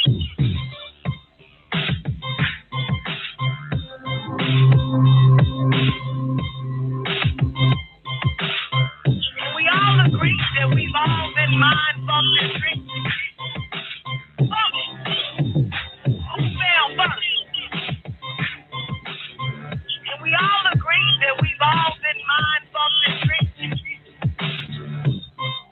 Is the white man so powerful that he has destroyed the black man single-handedly?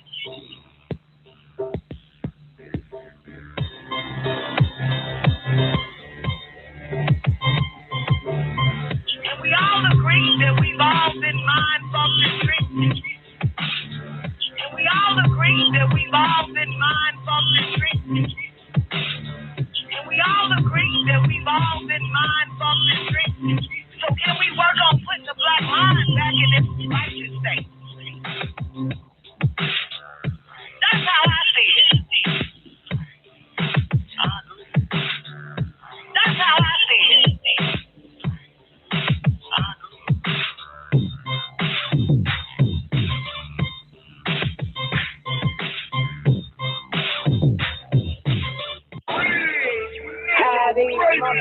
Spiritual black man. All right, y'all. All right. So where was I? Look at Monique. That's crazy. I overstand. That makes sense. Look, that's crazy, but you overstand it, right? Crazy is meant to be overstood. You feel me, Monique? It's meant to be overstood. God damn it, because you know we can't. A lot of us crazy motherfuckers can't make this shit up. You hear me? Crazy is spiritual. Yep, crazy is spiritual, like a motherfucker, okay?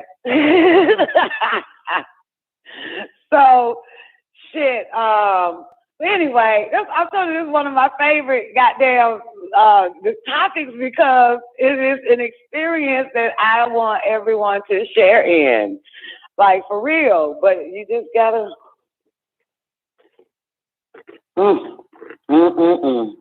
You fucking weaklings. You fucking weak-mindedlings.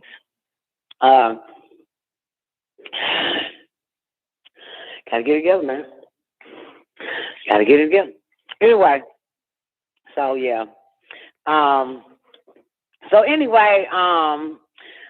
Warrior and Sananda is forward from Puerto Rico. So call Sananda, she's fucking drained. Call Sananda, whatever the girl name, whoever else I just said, Warrior. And she was like, Tara, just pick me up for me. I'm at the airport. We're leaving now, blah, blah, blah. This was last night. Right?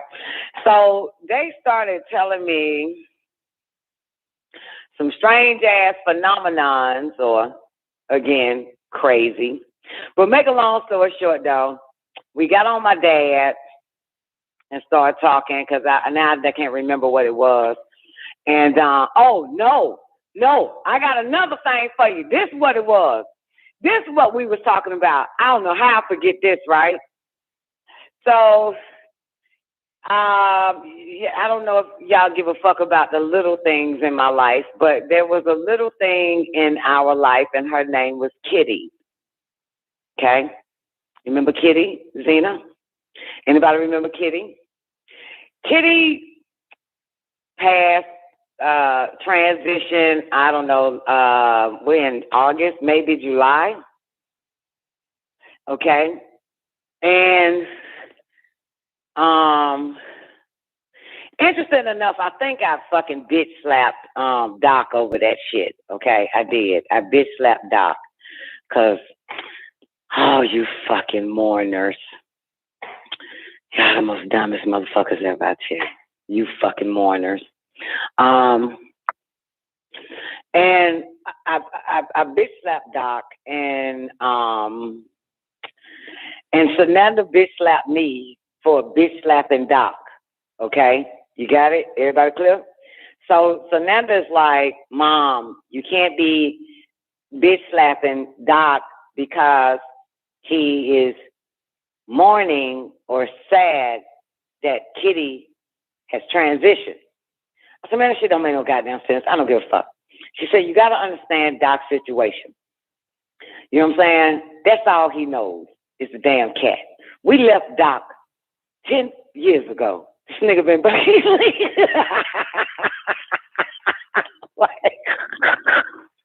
look, Doc ain't got nobody but that goddamn cat, right? Now, in reality, okay, that was Warrior's first cat, Kitty. Okay? That's all Warrior know. I got that cat for Warrior, you know what I'm saying? And that's her baby. Even Kitty got a goddamn Instagram page and shit, okay? That's how serious, you know what I'm saying, Warrior is with Kitty. Anyway, so I forgot. Whatever Sananda says to me, I tell her, I'm going to ask him. And then I'll know if you right. You know what I'm saying? You know, whatever she was telling me about Doc's situation and analyzing Doc's mental and psychological situation and shit and telling me what I need to be not doing. So I said, well, fuck that. Well, based on you, we know you diagnosing this motherfucker. I'm just going to ask the motherfucker, is that shit true, what you're saying? I don't remember what I asked him because this was a while ago. This was after, you know, maybe 2-3 days after, you know, Kitty transitioned. And this might have been last month. So, anyway, so I called Doc during that time, and I say, Doc, you something, nigga. And he was like, yeah. Whatever the fuck it was, Samantha said, right? He was like, yeah. I said, oh. I said, damn, Doc, I ain't really know that shit, man. I thought, I was talking to Sananda, and she told me I was something to you, something ass, and you going through a something, and the reason why something, and I told her, well, I'm gonna ask him to see if that shit true you saying, and now you said yes, it is true, so she was right. He was like, yeah. I don't remember all that shit though, right? Because during that time, yeah, I wasn't doing the Don Nicoleone show, okay, motherfuckers. In July, I think I ended up doing it, early July, whenever the fuck. I don't know, mid-July, second week of July, some old shit. So we forgot all about that. But anyway, I just remember getting pissed off that he took the bitch to the hospital, and that was a big-ass fucking deal. That's what I was mad at. Like, motherfucker, we don't fucking take goddamn animals to no goddamn hospital, motherfucker. We kick them out the fucking house, let them find a place in the woods to die, motherfucker. The fuck? Nigga, man, I ain't goddamn Florida by my goddamn self, man, living in Airbnbs, money already low, and here you is gonna take a dead cat to the hospital, motherfucker. God damn, how stupid can you be, nigga? I snapped on him about that. He was quiet, because he was hurt. He was hurt. You know what I'm saying? And it's good. You can cuss a nigga out if they heard about something else. I swear, that's the best goddamn feeling. But I didn't know the nigga was hurt. You know what I'm saying? I didn't really know the nigga was hurt. But I was like, nigga, that made no goddamn sense, motherfucker, man. The hell wrong with you, goddamn? Now that's another goddamn deal, man. Shit. The fuck?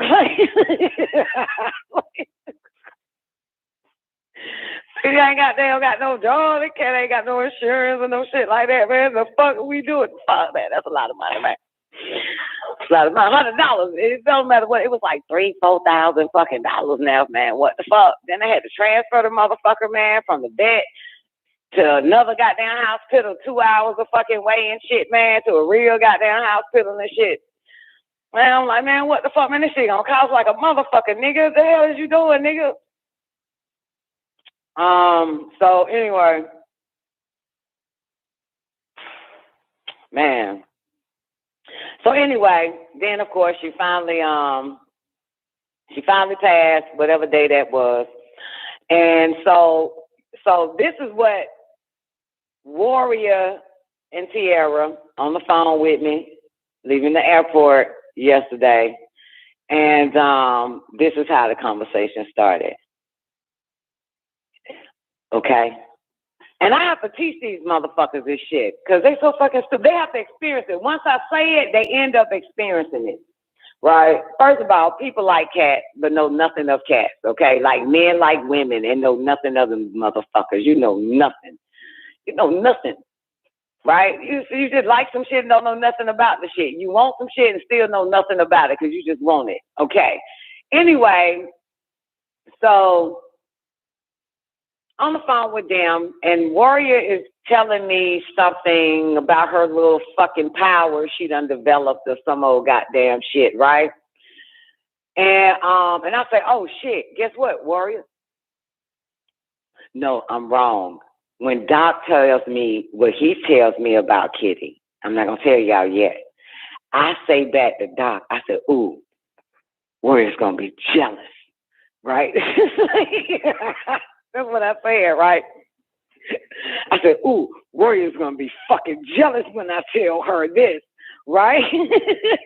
So then I took it back instantly because I forgot. That's my baby.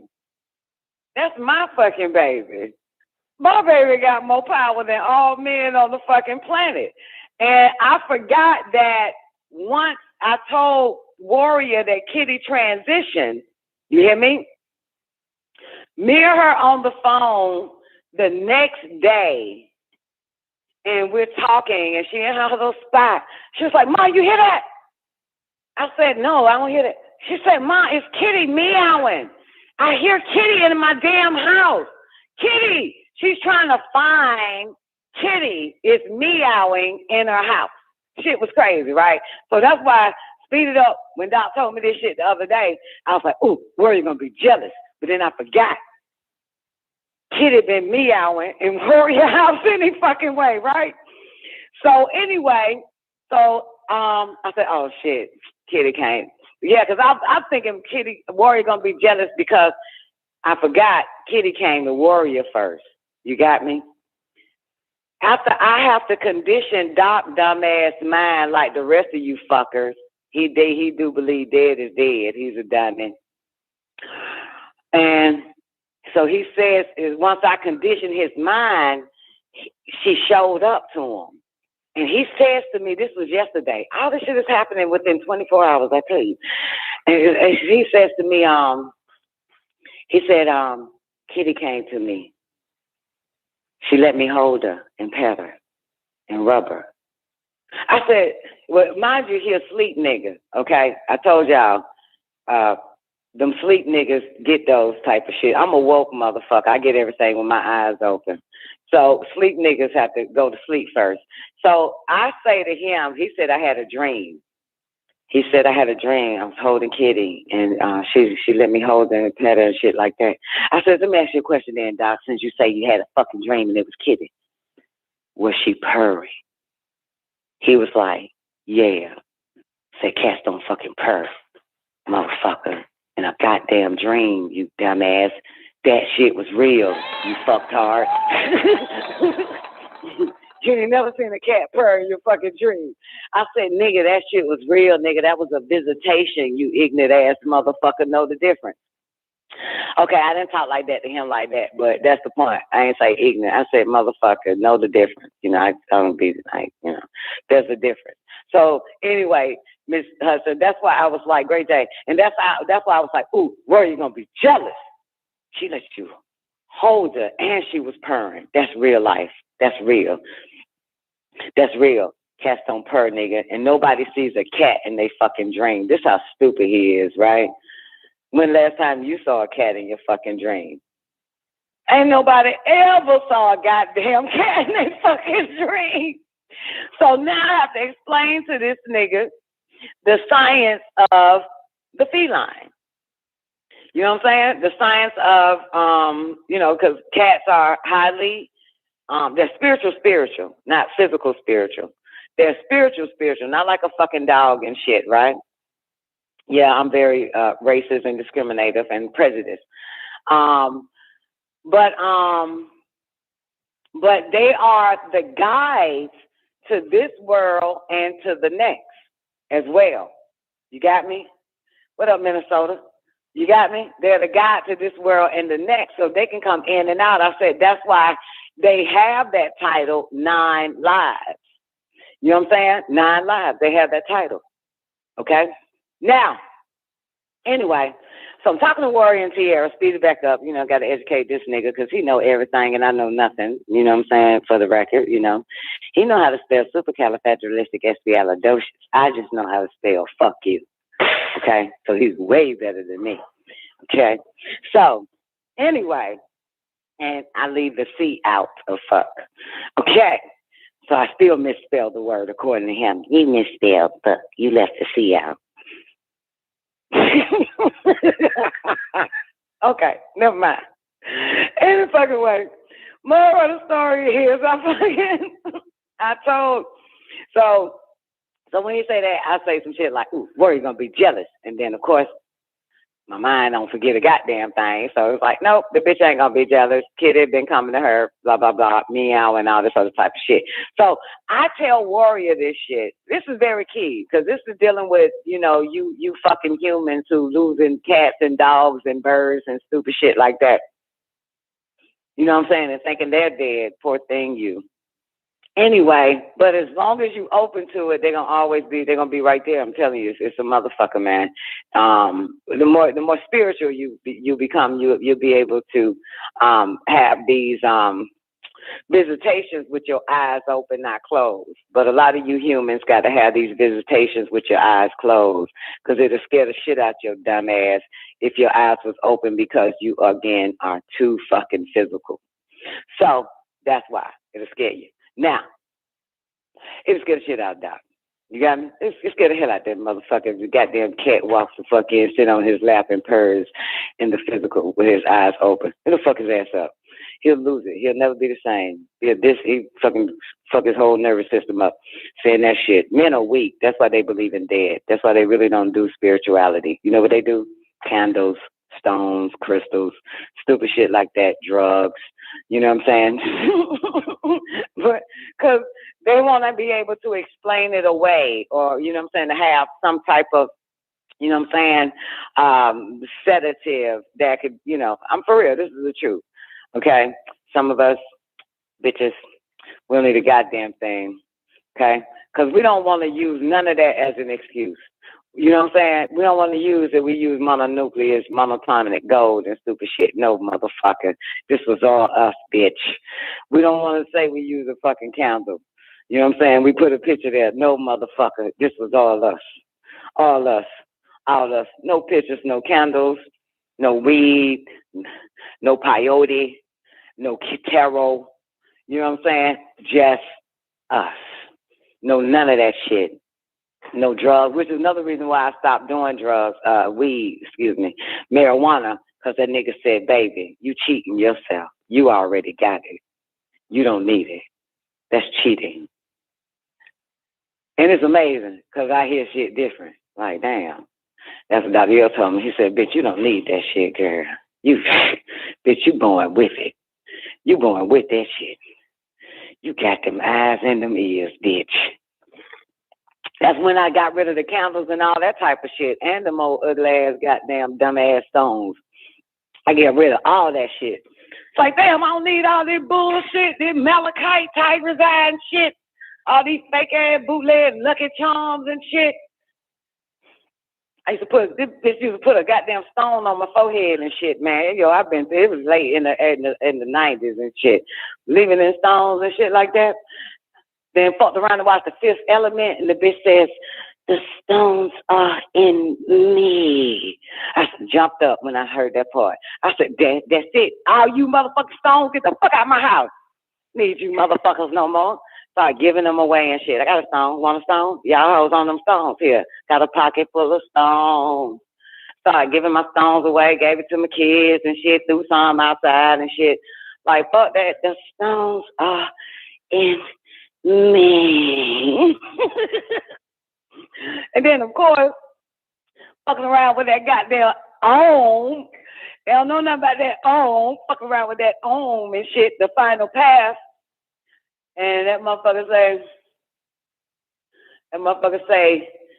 something about crystallizing all the way down to the cellular level. Okay? Y'all ain't ready for that. Crystallizing all the way down to the cellular level. Okay? I'm going to do it one more time. And motherfucker say, look here, baby. You got to crystallize all the way down to the cellular level. That's what that motherfucker said. I said, oh, shit. So the stones are in me. Yeah. Nigga said, you have to crystallize all the way down to the cellular level. You are the crystal. I said, that's why he said you can turn yourself into a sham. I started putting all the pieces together, but by this time I'm like 24, 25 years old and shit. That was the end of that. Moved on to a better life. You know what I'm saying? Instead of buying crystals, candles, believing in anything outside of myself.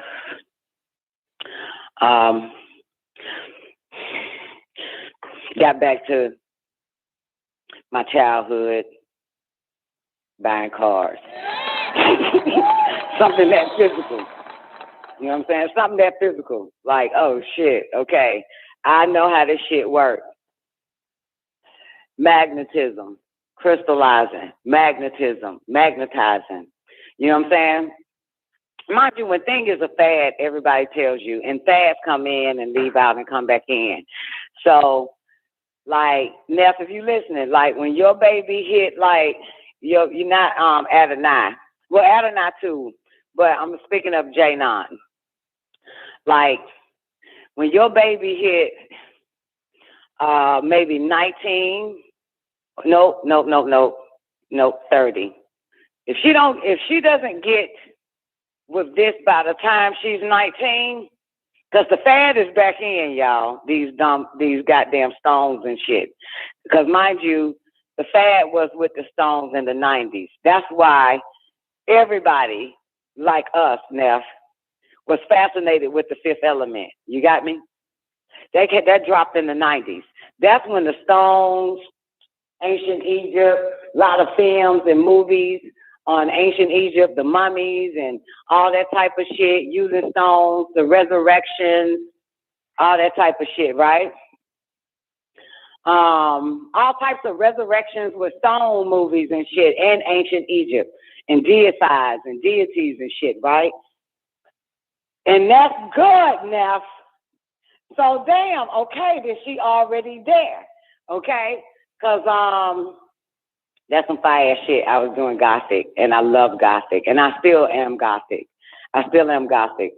For real. Still am. I'm Gothic all day. Trust me. You never see a bitch wearing pink. Pink are for boys and physical bitches.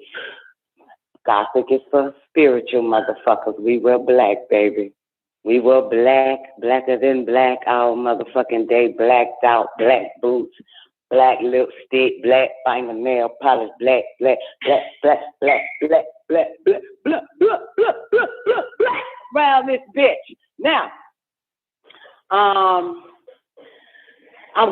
glad. That's fucking good. You better be careful too, girl. That bitch gonna get fucking wicked and put spells on you now. You better be fucking careful. You know what I'm saying? Yeah, she just bought her some black short dress with overalls.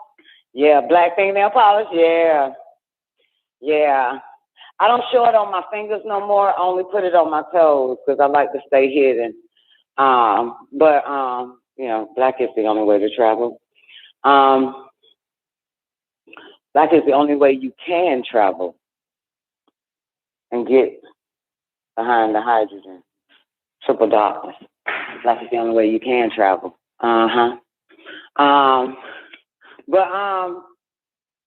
So yeah, that's what I was saying though. If she's not now, by the time she's 19 or whatever, you know what I'm saying? But that's good she is now, because by the time she's 19, she gonna be past all that outside shit now.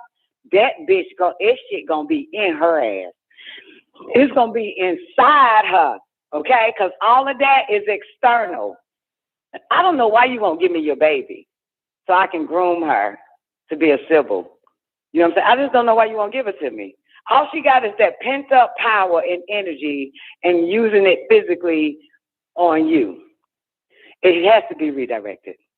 You know what I'm saying? She has to be able to speak to some crazy motherfucker with experience that been there, done that, got the t-shirt and the motherfucking hat, to show her how to get that goddamn, all that stored ass power and how to use it. You know what I'm saying? To destroy the earth. That's what I'm using these girls for, to destroy man. Let me have her.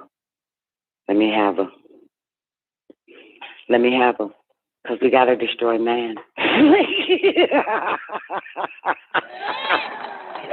It ain't about shit else. The only mission is to teach these little young girls how to get all that power mentally all the way up to the magnetic brain cavity, to the amygdala and the goddamn pineal gland and the hippocampus area, and shoot that shit out and destroy all XY chromosomes, motherfucker. All of them. None should be spared. None should be spared. Even the one that's hiding behind a bitch. None should be spared. None should be spared. Let me use her power, man, so she can help me get rid of man about this bitch, so we can finally be working towards our great grandmother, Zachariah, who are inside. No one protects the mother. No one goes out and slay dragons for the mother. Okay? That's what we have to do. We got to cut the heads off for our mother and bring her back to heads.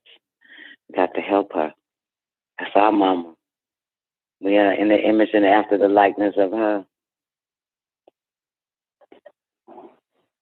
You know, got to help her. We got to help Tiamat, man. Got to help Tiamat, man. Got to help Tiamat, man. Shit. Okay. Anyway, so yeah, but what's the point I'm making, man? The point I'm making is goddamn. I don't know how I get on this shit, cause I have to You know what I'm saying? You find out, I mean, the older you get, you know, mind you, we're impressionable now. You know, you was impressionable in certain aspects of your life when you were younger. And so were you, Zane, in certain aspects of your life when you were younger. And we eventually grow out of that impression, but yet it still rests in us. It's still there. No matter what it is, good or bad. You know what I'm saying? It doesn't matter. Wicked or unwicked, it doesn't matter. You know what I'm saying? So it stays with us. You know what I'm saying? Eventually we'll dust it off and get back at it, depending on what it is and stuff like that, right?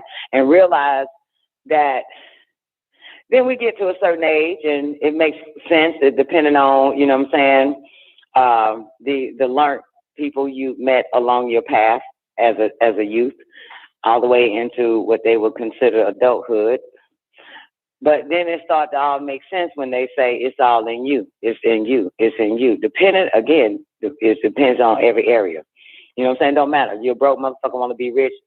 A wise person will come up to you and say, it's all in you. You know what I'm saying? It's all in you. It doesn't matter. They just drop these pearls that it is in you. It is in you. It is in you. But only a few figures it out. Wait a minute. It's in me. Then why the fuck do I need all this bullshit? You know what I'm saying? If it's in me, so it'll click in her. You know what I'm saying? Then why the fuck do I need all this bullshit? While others figure they still have to keep all that shit going. You know what I'm saying? So in other words, it's like a Christian that goes around saying that they're with Jesus, or Jesus is with them. You know what I'm saying? Jesus with me everywhere I go. And you have to say, well, what the fuck you doing wearing the necklace then, if that motherfucker's with you or in you? You might as well get rid of the fucking necklace. But you still using the fucking necklace as if what? Then if you know, then you don't need a goddamn thing. See, knowing have you in the state of nothingness. You know what I'm saying? When you know. When you don't know, it have you in the state of something. You got me? Okay, you understand? And that something is external, but knowing is internal. So it leaves you in a state of nothing because you know it's you versus it's the mouse clicking on the button. You have to use an external thing. That is a something, a sum of a thing, meaning you don't know. If you have to have a something, that means you don't know. But when you know, you need nothing. You're in a state of nothingness. So she will, Neff. Neff, you got one of them little goddamn spirit babies, evil eye baby. She will, I hope she will, depending on who she gonna be fucking with, know that once she know that it's her, she won't need nothing. You know what I'm saying? She won't need nothing. Because the fad is a fad but the fad is based on somebody's reality. You hear me? All fads are based on someone's reality. So in the Gothic or witchcraft or magic tree or, you know what I'm saying, whatever the fuck it is, or spirituality, that is in all this shit. All these little things they got on shelves for you niggas to buy somebody's reality. That somebody's reality is what you're purchasing, is what you're wearing. You understand? That's what that shit is. The same way you got a nigga wearing, what's that boy name? Kobe Bryant jersey. See? And he had to buy it. He's buying someone's reality. You understand? Kobe Bryant didn't ever have to buy that because he is that. That's what the fuck I'm trying to tell you, mortals. That's what I'm striving to tell you. So everything that you see on shelves, no matter where your mind is at, that's someone's reality and you're buying it. Now, one day, you, not you, like the use you. I'm just using the word you in general. So one day, a certain you will realize The fuck I'm buying this shit? I play the hell out of ball. You know what I'm saying? You get me now? Like, what the fuck I'm buying another goddamn, I'm buying another nigga shit. Nigga, I do the same shit that motherfucker do. I play the hell out of ball. I play the hell out of fucking ball. The fuck I look like buying that bullshit. And that's the same way it works in spirituality. You know what I'm saying? You realize, what the fuck I'm buying this shit? I am the crystal. I am the stone. You know what I'm saying? What the fuck am I wearing this shit? You know what I'm saying? I am that. You know what I'm saying? So that's when you could, because you look at your reality and realize, why am I buying this shit? And this shit is my fucking life. You know what I'm saying? And life cannot be bought. It could be imitated. It could be sold or put on shelves, but a life cannot be bought. An experience cannot be purchased. You got me? And you find out that this is your goddamn life.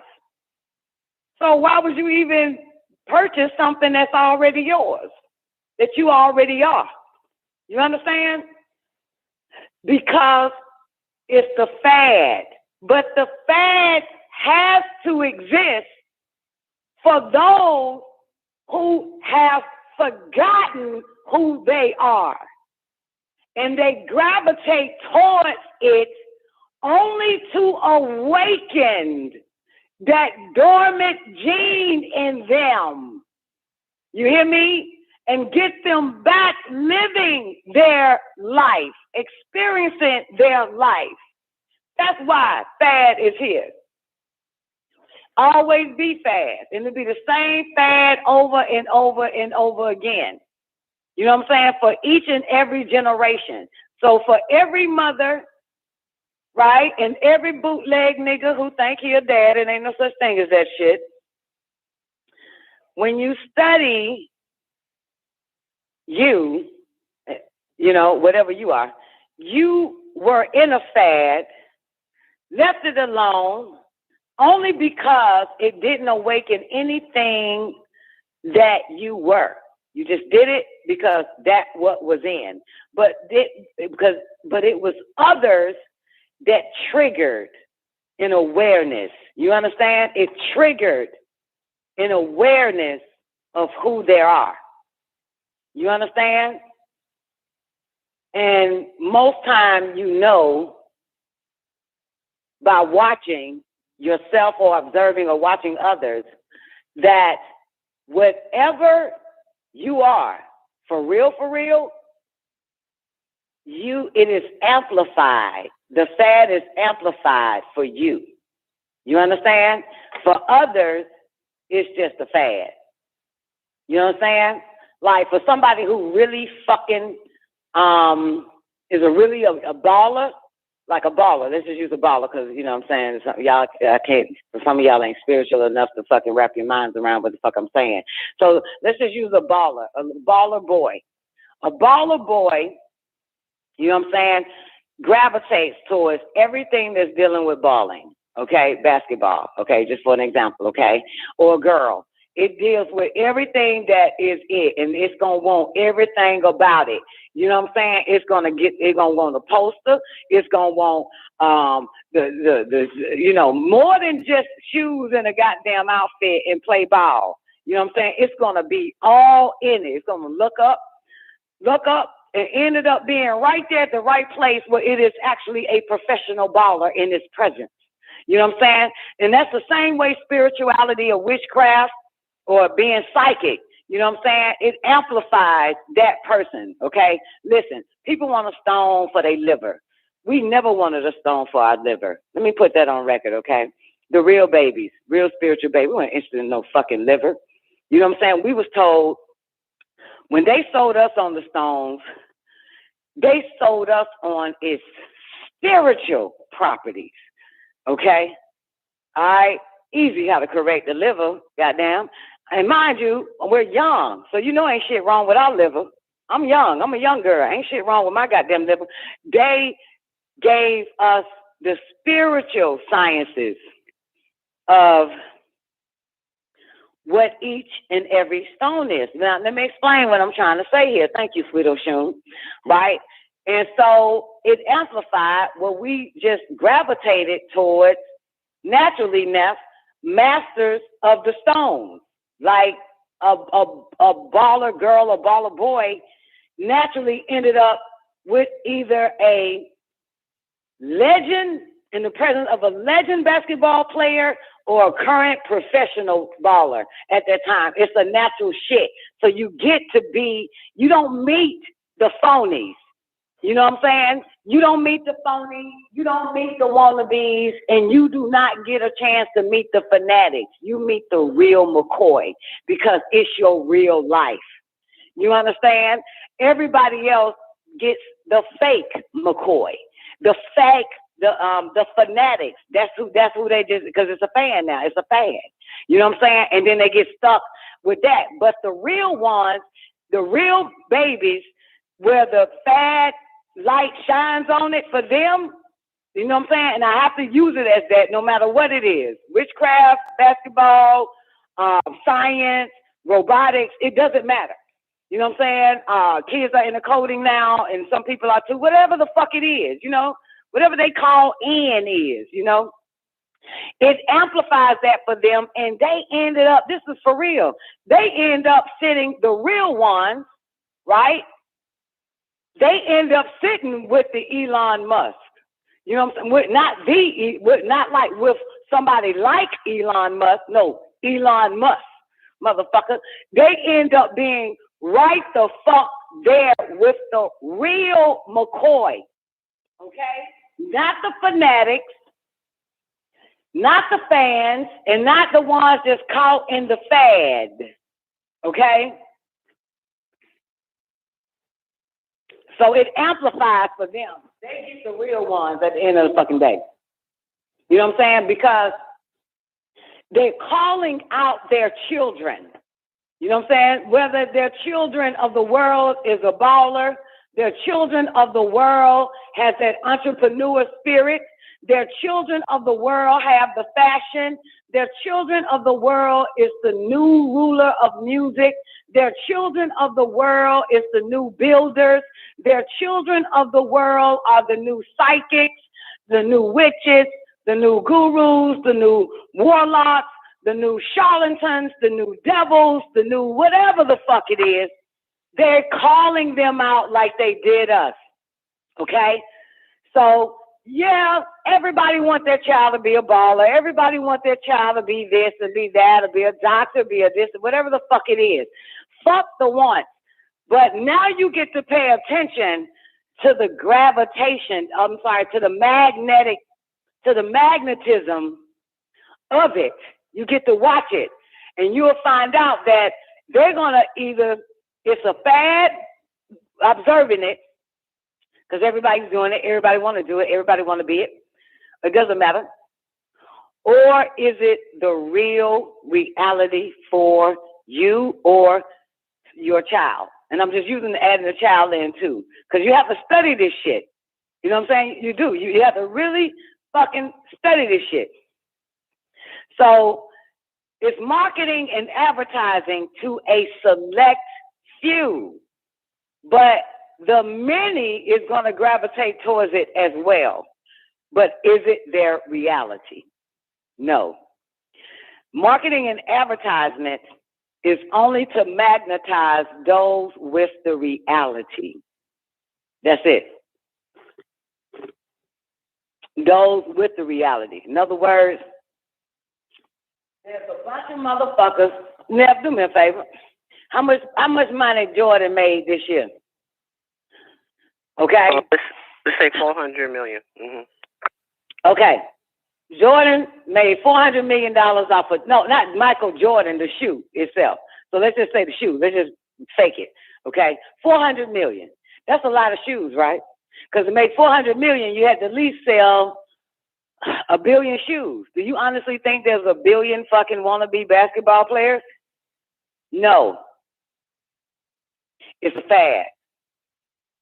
But only a few got the shoes so that they can play ball in. You understand?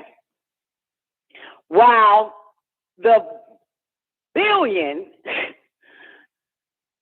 you know what I'm saying, out of the few that really got the shoe to play ball in, the billion is just walking around with the goddamn shoes on. Okay? You got me? And out of that billion that's walking around with the shoes on, there's still only few that's using it as a collector's item. So it calls out all them type of motherfuckers. You got me? So they save it. They bought it for $250. They about to make goddamn about $50,000 in about 5, 6, 10, 15 years, just keeping it in a nice glass case. Okay. But so out of those that are using it to play ball, and those that are using it to make more motherfucking money than they spent on it, then the rest is nothing but a fad. Okay? It's nothing but a fad. While you only have two realities. One, and those two realities are the same.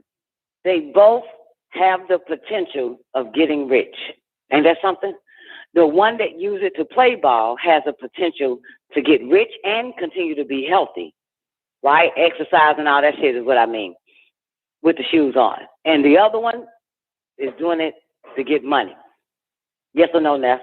So one, it is a lifestyle. You understand? It's a reality. That's the point.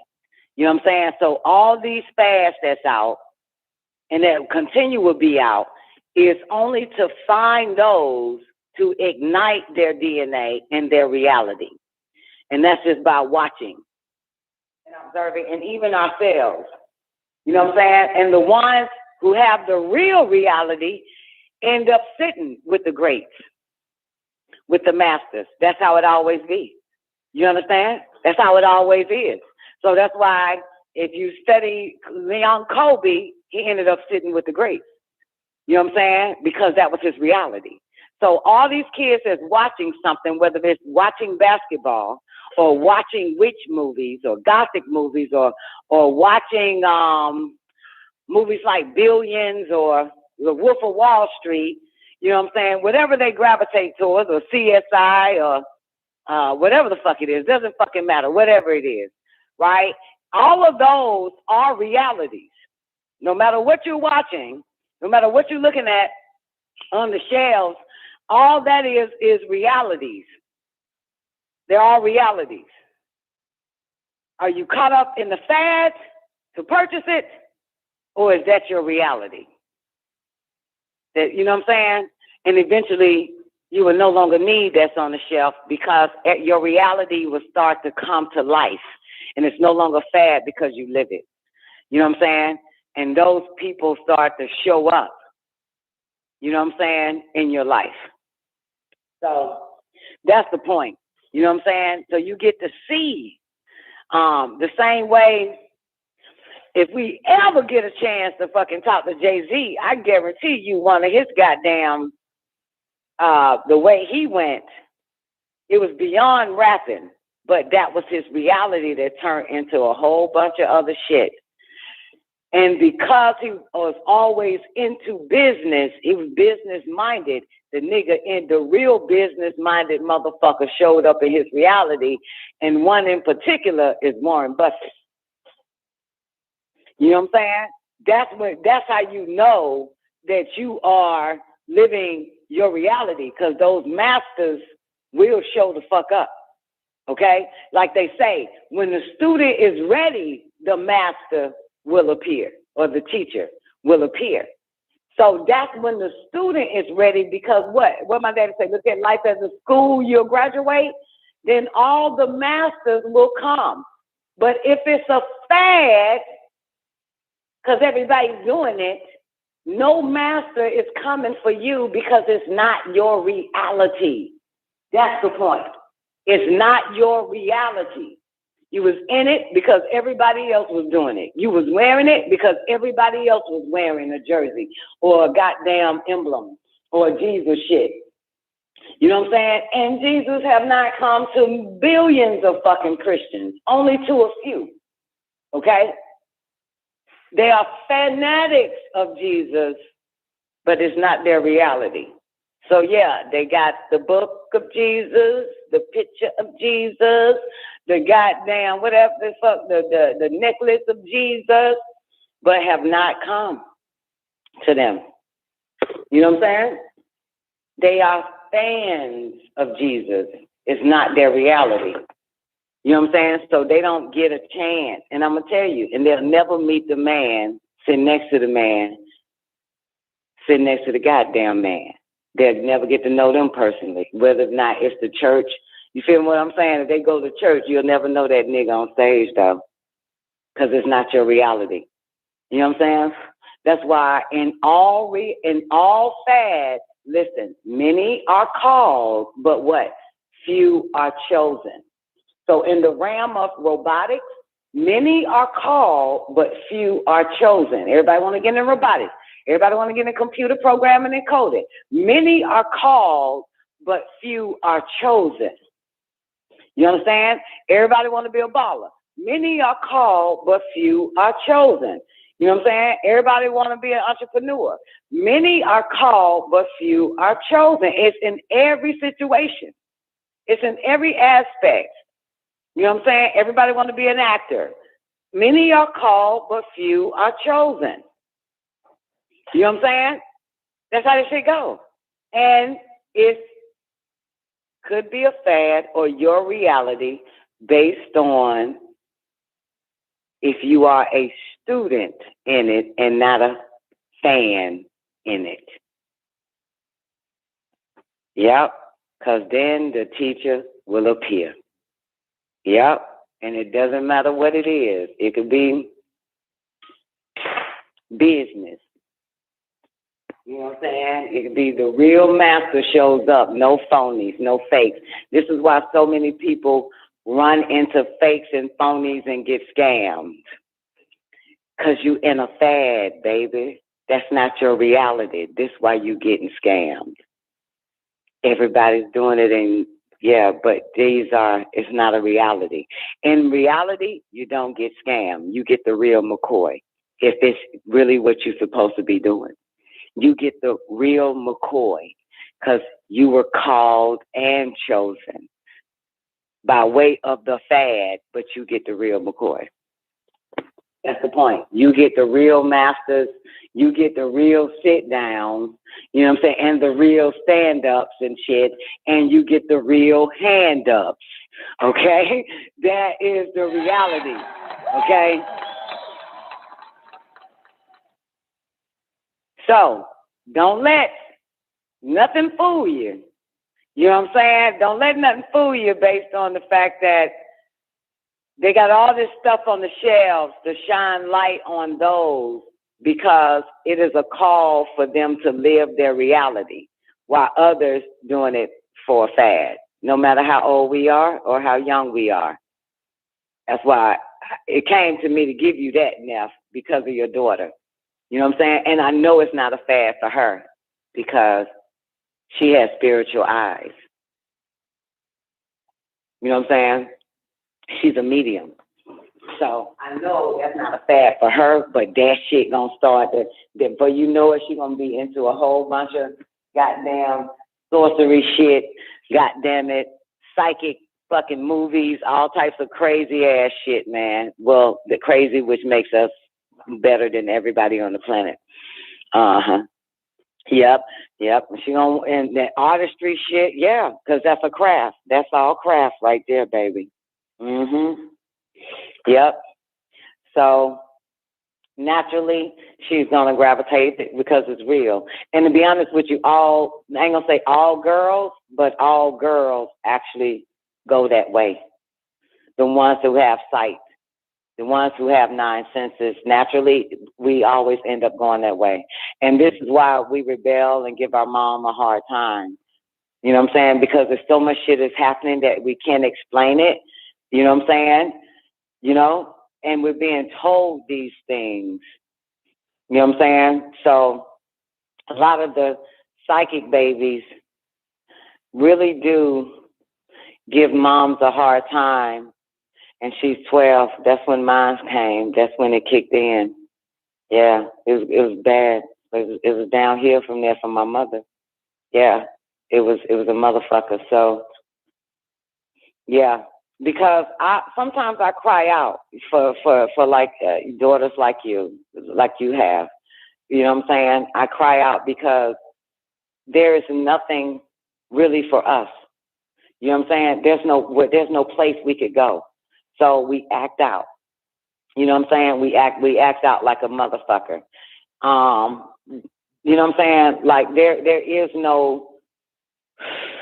really no place for that. You know what I'm saying? There's not a world for that. We have to find it naturally. So in the first world that we find that shit is in malls. You know what I'm saying? But it doesn't help us mentally. You know what I'm saying? And physically. You know? So I'm going to tell you something. Everybody was okay when I got pregnant. Okay, at 15. All right? They wasn't okay when I became a full-blown witch. That scared everybody. When I started wearing all that gothic shit, you know what I'm saying? Black candles, that's all I had. I didn't believe in the color candles no more. All black, you know what I'm saying? Doing all that shit, that's when they got scared. You hear me? That's when all the names. I've never been shitted on as a teenage mom. Oh, shut up. You ain't nothing but a teenage mom, bitch. You an unwed mother hoe. They couldn't call me no shit like that. But that's what fucked them up because this girl is her reality. You know what I'm saying? And it's crazy. It's crazy because you know all my years, I've never changed after that. You know what I'm saying? I've never changed after that. I just kept growing into it and growing into it. You know what I'm saying? You know, like growing into it. And it got so crazy that a motherfucker would whisper. Let's say Zena and Neff and Oshun is together. And I don't know y'all. I can hear the whispers. I'm just going to, like, say, Family Dollar, and motherfucker, y'all three hoes there getting some lip gloss or something. And he's like, that bitch there's a witch. That bitch is a witch. You just grow right on into it. You know what I'm saying? And it's just what it is. You know what I'm saying? If I'm not a rich, they'll say I'm a superstar. I don't know who the fuck this bitch is, but she's somebody. This bitch here big time. Whoever this bitch is. You know what I'm saying? Because they can't, it's either I'm a superstar, goddamn it, somebody fucking important, or a goddamn witch. These are the words that come back to me. Either I'm a witch, somebody goddamn important, what the fuck do I do, who the fuck am I, and all this other type of shit. And that always been happening ever since I was a little girl. You know what I'm saying? Ever since I was a little girl, when it just became stored up energy against my mother. You know what I'm saying? Yeah, against my mother, man, because I didn't know what, you know what I'm saying? I need some fucking help around this bitch. But that's why sometimes I cry out like, damn, there is nowhere. So, yeah, like that little group your daughter belongs to, that's her passing through that shit until she finds her circle, her true circle. You know what I'm saying? Yeah, I ended up having to leave Georgia and go to Maryland is where I found my true circle. And it was little baby fucking witches my age. It was only 4 of us, 12-year-olds. I was turning 13 at the time, but I was still 12. You know what I'm saying? And that's where I was most comfortable at. You know what I'm saying? With those girls. And I've never been more comfortable. You know what I'm saying? So, yeah, I was with bitches who had issues with their mamas. I was with niggas who had issues with their dick size. Motherfucker issues with, you know what I'm saying? I was with the wrong motherfuckers looking for the right motherfuckers. You know what I'm saying? And, yeah, I can sympathize with them and they can sympathize with my physical fucking life, but there was still a fucking void. And when I got with the right girls, that did it. That was it. That put me, that set me straight. And we didn't fucking talk no more. It wasn't about immaterial things, Neff. Your daughter is searching for the right circle. You know what I'm saying? She's just passing through this old physical bullshit of a bunch of complaints about this physical bullshit because she can relate to any and everybody. Yeah, I got a mama like that. Oh, yeah, my brothers get on my fucking nerves too. Right? I went through all that shit until I found my circle. Those conversations never existed ever again. You know what I'm saying? Never existed. When I found my circle, when I found some girls who had some strange ass fucking experiences as me, and it wasn't physical experiences. It wasn't about my mama mad at the bitch and I want to slash the whole tires for this shit. It was no, these hoes had the same spiritual experience. And from there, they will always be my best friends, my sisters, no matter how far off they go. That's why that white girl, Jennifer, will always be my sister. She probably don't fuck with me no more because I'm anti her ass with this fat shaming shit. But I don't give a shit. She will always be my sister when her eyes get back open. Right now it's closed. She's like, man, she all into goddamn thing trying to figure out why motherfuckers fat shaming people and shit. She on that real physical ass shit and she can have that. But she, when her eyes come back open, man, we did nothing but spiritual shit. Me, Chinese bitch, and a Hindu bitch, and a white bitch, and an African hoe. You know what I'm saying? Like, they all had this shit. That's what your daughter is just passing through this bullshit.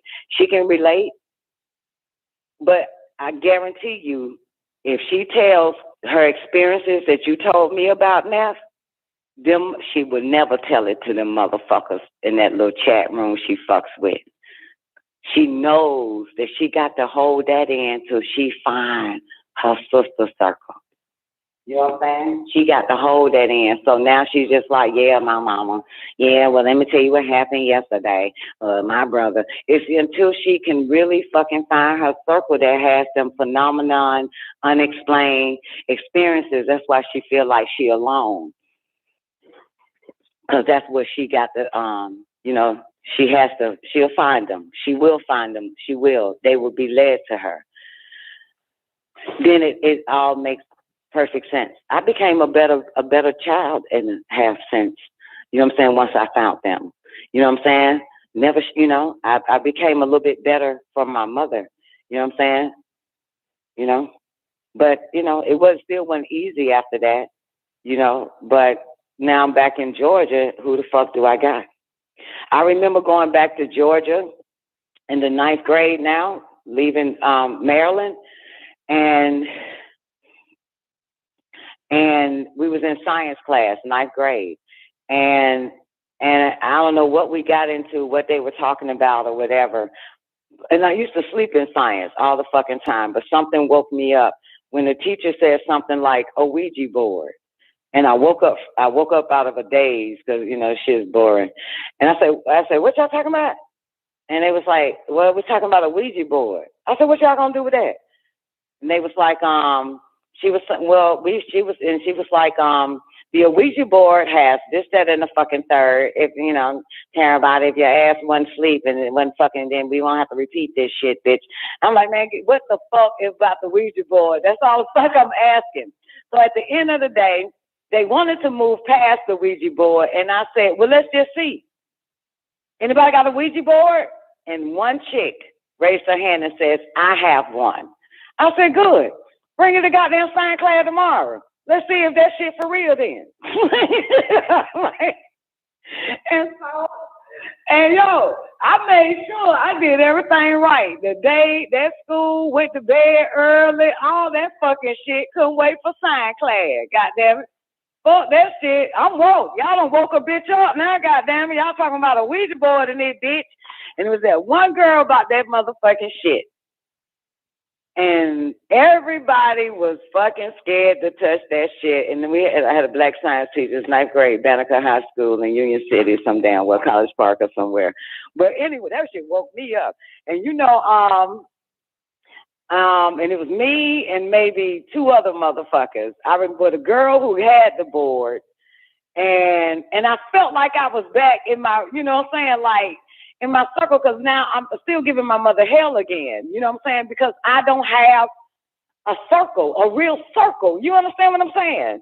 If you don't have that real circle, like, yeah, like you have listen, all these circles, the majority of the circles that you're going to be in and follow your life, what I'm saying, adults, were drama. You know, a nigger circle, drama circle, mama circle, all types of different circles, right? Bullshit circles. Until you found your right circle, let's use Neff for an example, balling circle, sports circle, base softball circle, shit like that circle, that's, you know what I'm saying? Like that. So all the circles outside of your real reality is just drama. You know what I'm saying? It's just all drama. Now you have to muster up some type of drama in your life so you can go back to the drama circle and say, girl, let me tell you what happened yesterday. Like, so that you can create this drama so that you can stay in this circle. You know what I'm saying? But it's not your life. Like, it's not really what the fuck the circle you want to be in. You understand? That's not the circle you want to be in, where you got to create drama just to stay in the circle. You understand? So, yeah, so it's so many different circles, and unbeknown to us, this is the answer to a lot of our childhood walks and shit, is that we were looking for the right circle, but we was in every fucking circle, but we was looking for the right circle that is our real reality. You know what I'm saying? In that circle, there's a circle in a circle in a circle, and there's a square in the circle as well and shit. That gets us better and better and better and better and better. You understand? That's all. Everybody's looking for their circle and passing through every circle till they find that they are the center of this circle. They're the master, because now all the master shows up to raise them up to become masters. You know what I'm saying? Then you have your own personal grace, and it has nothing to do with black leadership. Put that on record. It has everything to do with, did you get what I said? It has nothing to do with black leaders. That ain't your circle. It had nothing to do with that. It has nothing to do with that bullshit. It has something to do with it makes your reality magnifies and you become a master of it. Yeah. And the real master shows up. Real masters of it. No matter what it is, they start showing up. You know what I'm saying? But you got to find your circle. You know what I'm saying? Like, not that you got to find your circle, but no, see, that's why I'm mad now, because there was no one to help us. That's the point. You know what I'm saying? There was no one to help us. I mean, shit, for real, man, we in hoe circles. We in dope boy circles. We in goddamn prissy girl circles. We in motherfucking welfare recipient circles. We just looking for our circle. That's how that shit be, man. We went goddamn, and we can relate to every last one of them motherfuckers. We can fucking fit in any goddamn circle. We can fit in any goddamn circle. And that's what we were doing as young teens and adults, in which why some adults still don't know their purpose because they haven't figured out the true circle of their life, the circle of life, the one you're supposed to be in. The great circle of life is the one you're supposed to be in. So it's because they in the fad circle, following fad after fad, and not realizing that when it comes to these circles and fads, many are called, few are chosen, baby. This ain't for you. Even adults need to get that shit in their head. You know what I'm saying? This ain't the fad for you. You are a fan of it. It's not your reality. So a lot of people are living a fad and not living their reality. They're in a circle, but it's not their circle. You know what I'm saying? But I know for a fact, because your baby is more spiritual than these motherfuckers now, she's gonna find her circle. Because she has to use her spiritual senses to guide her. You know what I'm saying? Yep, to guide her now. Because people that use their physical senses, and I don't give a fuck if they're 2 or 200, and 2 years old. If they're using their physical, they'll never find their reality. They'll never find their purpose and who the fuck they are. They will never find and complete the circle and sit in the center of it. You understand? Start the circle, close the circle, and sit in the center of it. Because they're too physical. It takes a real spiritual motherfucker to find that shit. And by that time, once she find it, she probably already found it, but she's still with that circle. But once she finds it, like, you know what I'm saying, it starts to tumble. And now she mastered all that's in the circle. You know what I'm saying? The circles that's in the circles, she started to master it all. If it's craft, you already know what it is now. If it's craft. Skating, ice skating is spell casting. You know what I'm saying? A lot of that shit is all based on, like, kinetic energy. Like, what they say, like Tai Chi and shit. It is some serious spelling going on with that. She is choosing the right fad now. And it's the fad that's less chosen. You understand? It's like the path that's less. That's what I'm trying to tell you. So don't worry about your relationship with her. Just focus on her relationship with her. Just watch that shit. You know what I'm saying? You understand? She doing it right. I mean, come on, how many motherfuckers into that shit? No, that's the path. Let's travel, baby. All that shit she into, shit, the other kids are into that bullshit. That bad, but she is in her reality, I'm telling you. She is. That's real. That is fucking real. And you know it's real because when you gave her her first pencil, sketch paper, you know what I'm saying? She could barely write her name. This girl, y'all, at 12 now, from 3 years old to 12, has painted, fucking graphic design, all types of shit from just a paper and a pencil. She done moved on. So that is her reality. You know what I'm saying? You got me now. So this ain't something like, I think I want to draw. Buy me some crayons and, you know, pen and pad. Nah, it gets better and better and better and better and better, right? And you got to buy the latest shit for it, don't you now? Because that shit is real. Because it's real. That's why. It's her reality. It's not a fad. It's her reality. So, like, what I'm trying to explain to y'all, you go to a Walmart section of arts and crafts or markers or paint for kids, and you just buy that shit for yours, and it only use it one time, and it's all on the fucking floor. You got to pick it up, throw it away, trash it. Then there are those who buy it, and you never had to pick it off the floor and trash it. That's amazing. That's amazing, right? And they keep requesting a more and more newer version of itself, of the product, because this is what they need now, like upgrades of it. That's what I'm saying. You know what I'm saying? That is their reality. If they're needing upgrades and upgrades and upgrades, that's their reality. And that's why you don't say to her, I ain't never buying you this shit again. You only fuck with it one time. Now you ask for some more. That ain't with that, because that's when it's a fucking reality. They have to keep leveling up in it. That's what makes it real. You know what I'm saying? It ain't just because everybody else got one. It's because you see them leveling up. They want to keep leveling and getting better and better and better and better and better and better and better at it. It's legit. It's the real deal. It's a reality. Crafts are a reality. A fad is an illusion. Yet it can give you that which is a quick fix.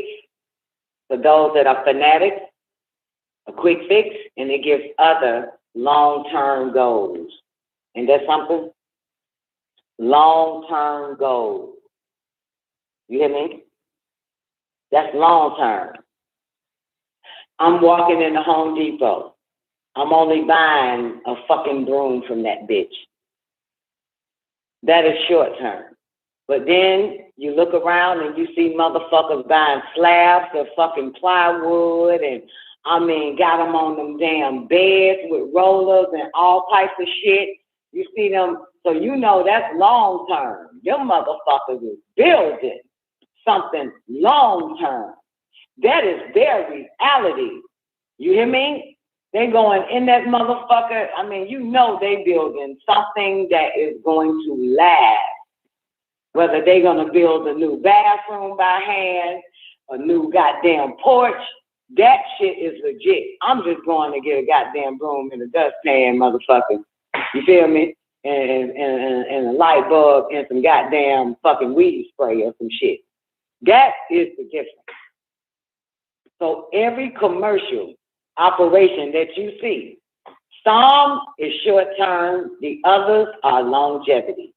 You know what I'm saying? It's longevity because it's their reality. That's always been their reality. That's the difference. You know what I'm saying? I got a clip. My son sent note, Tierra had it. I think it was on Kanye West. Kanye West, and this is when that nigga just had the fucking accident now, and you can still see his swollen fucking jaw and shit, right? And this motherfucker is going the fuck off. This nigga reality now. You goddamn travel back to the young Kanye West before you knew a Kanye West. That has been this nigga reality. This ain't a fad that he wants to be a rapper or a producer. This was no fad, motherfucker. This nigga is the fucking real deal. You know what I'm saying? See, that's the real deal right there. I looked at that little young nigga video, girl. This little motherfucker is going this nigga been going the fuck off. That's how serious he is about that shit. You know what I'm saying? That's how serious this nigga is. And I remember no matter what me and my brothers would want to do, and we would go to my dad, and my first thing my dad say, is you serious about it?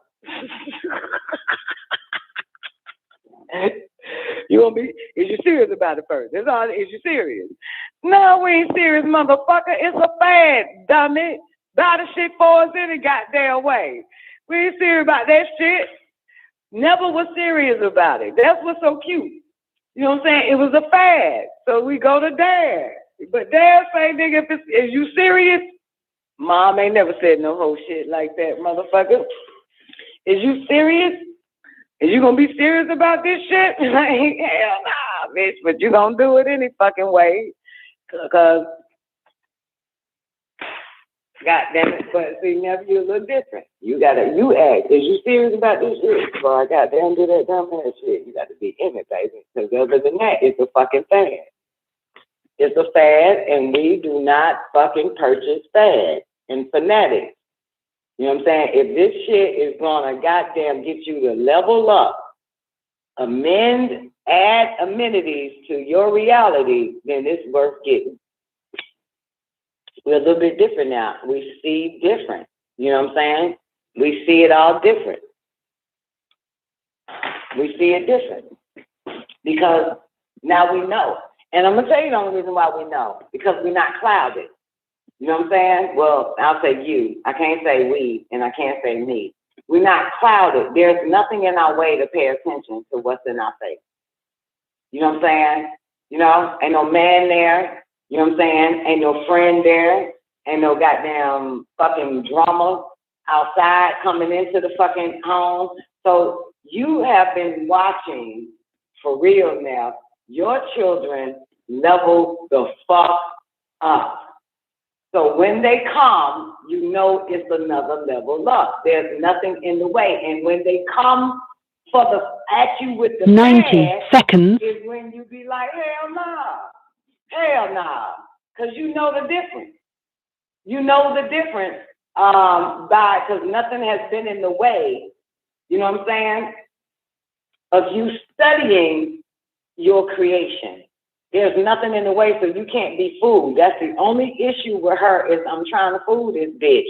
But she doesn't understand that there is fast out there, and it's not her reality. 60 seconds. It's fast out there and not her reality, but you got enough sense to see that. But remember now, Daddy ain't nowhere around, which is why he get played the fool, because he cannot see their reality. He only sees the fad that is sold to him. You know what I'm saying? But you there to see them level up on everything. And when they drop a new fad and shine the light on it, on whether it's young people, middle-aged people, or older people to gravitate, you know the difference. Your child, you have to tell your child, nah, child, that ain't for you. That's not for you. That's not for you. Because you're not clouded. You're not blocked by looking at the advancement of your children. You can see it all day because ain't no man in your fucking face getting on your fucking nerves. 10 seconds. Yep, I had to bring it there. I had to bring it there. And you know I had to bring it there, motherfuckers. And nobody in your way. You know what I'm saying? You got nobody taking you out, distracting you, pulling you away. So you get to make sound decisions on all that shit. Only sound decision I'm only here to help you with is only that your baby is just in a circle for a minute passing through. That's all. That's it. You good, baby. You good. They all good. I'm telling you that shit. Shot. Thursday, my favorite day, motherfucker. Thursday, my day. Yeah. Yep. You got everyone. You got to ever wonder like a motherfucker that's a physical being that doesn't use their spiritual eyes. You got to ever wonder. You just got to see it. Use your eyes, and there it is right there now. There it is. You'll be all right, man. That shit there is fucking, you know, you'll see. If you don't see it today, what I'm trying to show you, it'll all make sense. But other than that, it's just a little drama because she's in a drama circle. So she has to, you know, but it'll change. I'm telling you, it'll change, man. Because girls are a mystery. You know what I'm saying? When it comes to like her, that's a mystery. Yeah. Most girls are mortals, came from the ground, the dust of that motherfucker. But yeah, for real, I ain't bullshit. They fuck, you know what I'm saying? You better be glad you ain't got one of them bitches that came through your ass. You know what I'm saying? One of them dusty girls, them mortal bitches. You know what I'm saying? Like, you better be glad you ain't got one of them earthling hoes. You know what I'm saying? As your daughter, because then it'll be hell on wheels. You know what I'm saying? But nah, you have a crafty one. She's very crafty, so you good. You know? So you good. Yeah, because if she was all physical, motherfucker, it'd be a problem. It'll be a damn problem. So, yeah, you good now. I can tell you. You good. And I believe that she got a double dose of it from Dee's mother and your mother's mother. Because that side, your mother's side, is whoosh. Mother side, man.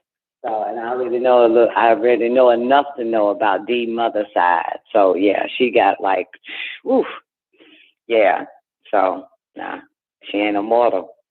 You know what I'm saying?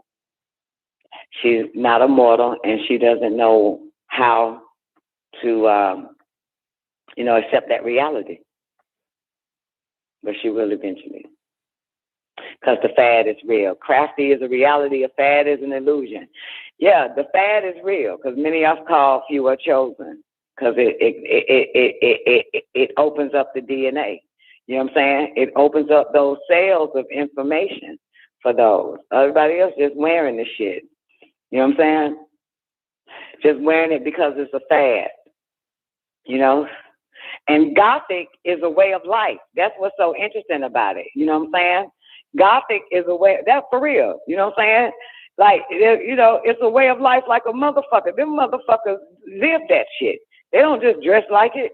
You know what I'm saying? That shit is a way of life like a motherfucker. But, you know what I'm saying? Because we had Gothic in our era, you know what I'm saying? We had that shit in our era, but the kids in my circle now will pick on them motherfuckers. I naturally gravitated to them little Gothic ass motherfuckers, and they became my best friends.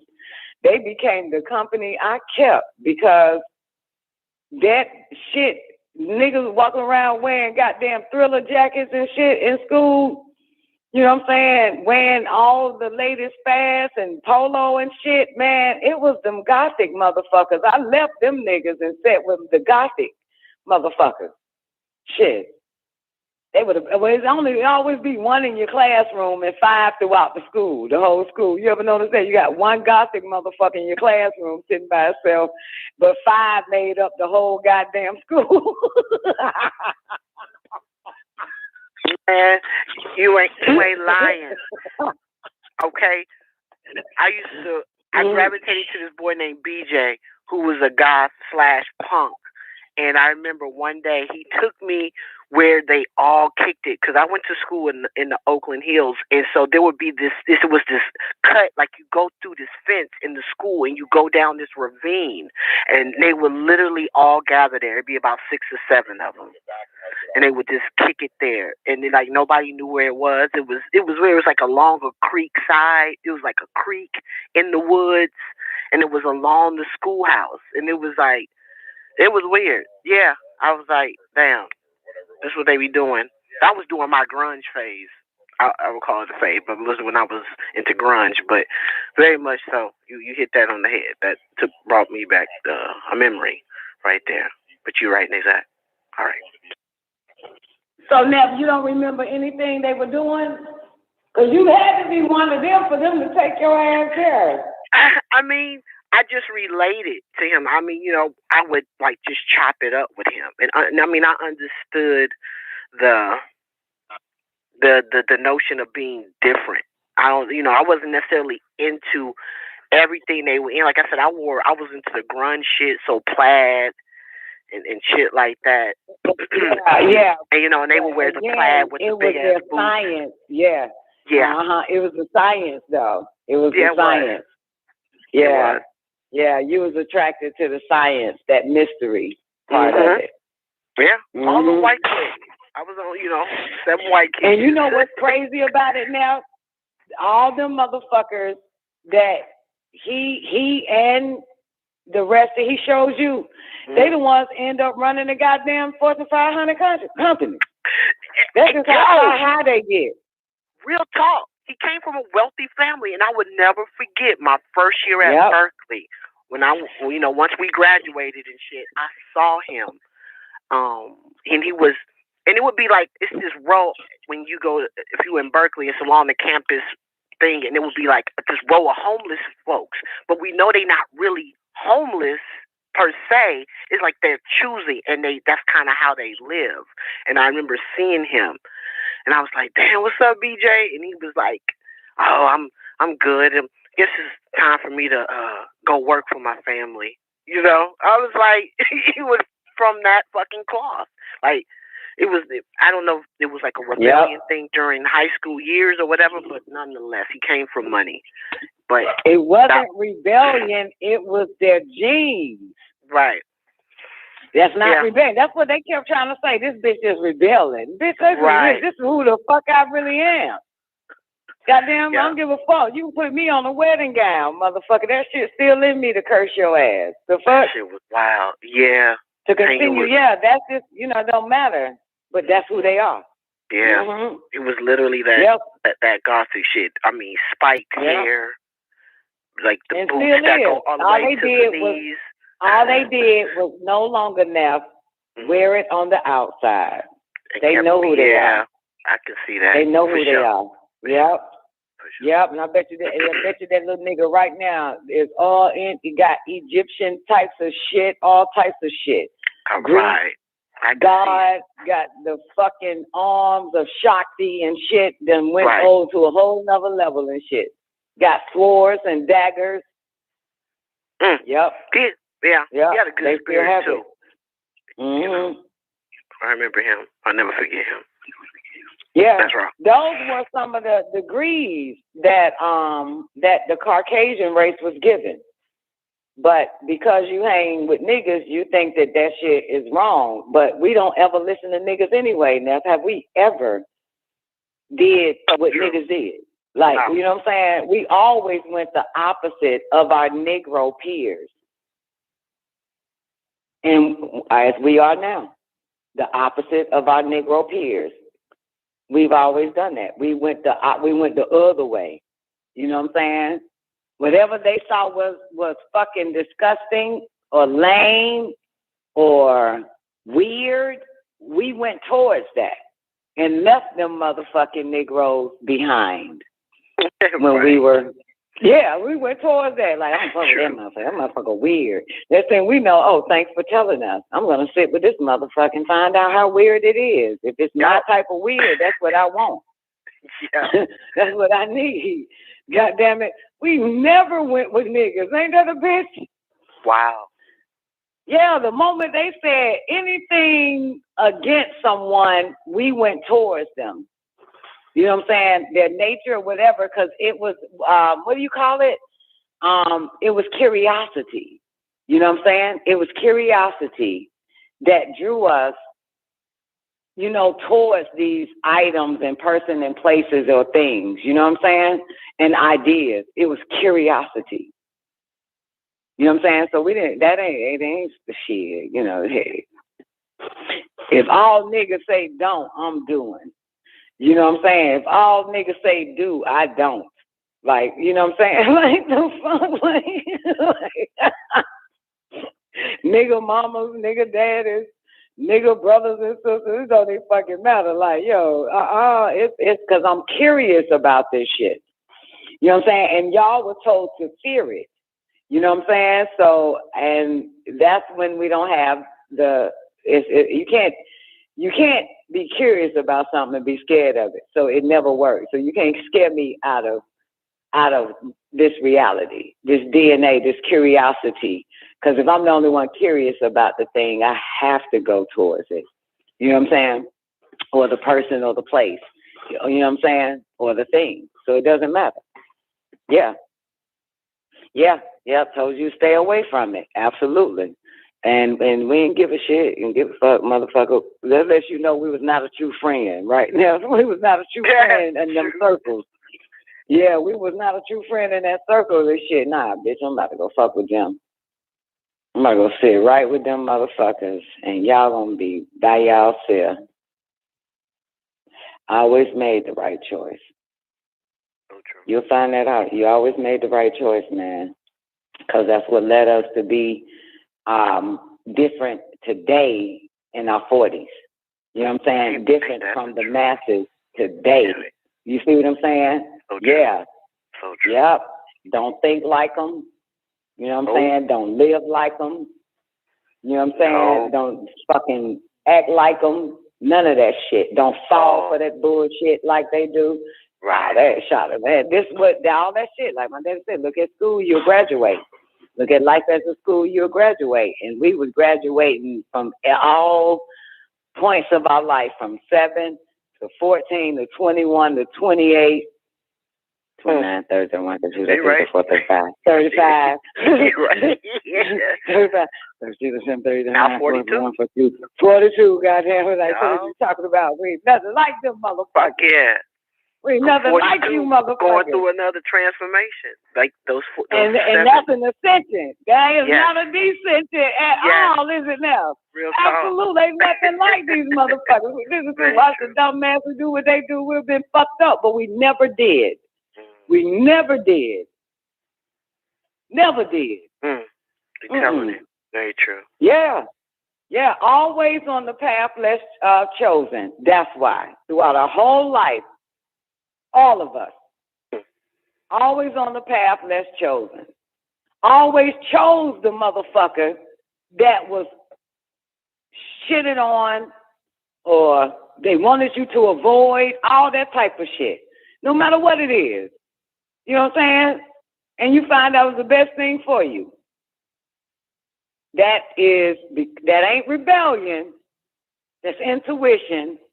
That is the sum total of what all made you so fucking sought after now. You understand? All the fucking doors you went through when they said don't go through that door. All the motherfuckers you fuck with when they said don't fuck with that person. All the fucking books you read when they said don't read that goddamn book. All the places you went to and they said don't go to that motherfucker. All that shit made you the most sought after motherfucker right now. You hear me? Them same motherfuckers is asking, where the fuck are you?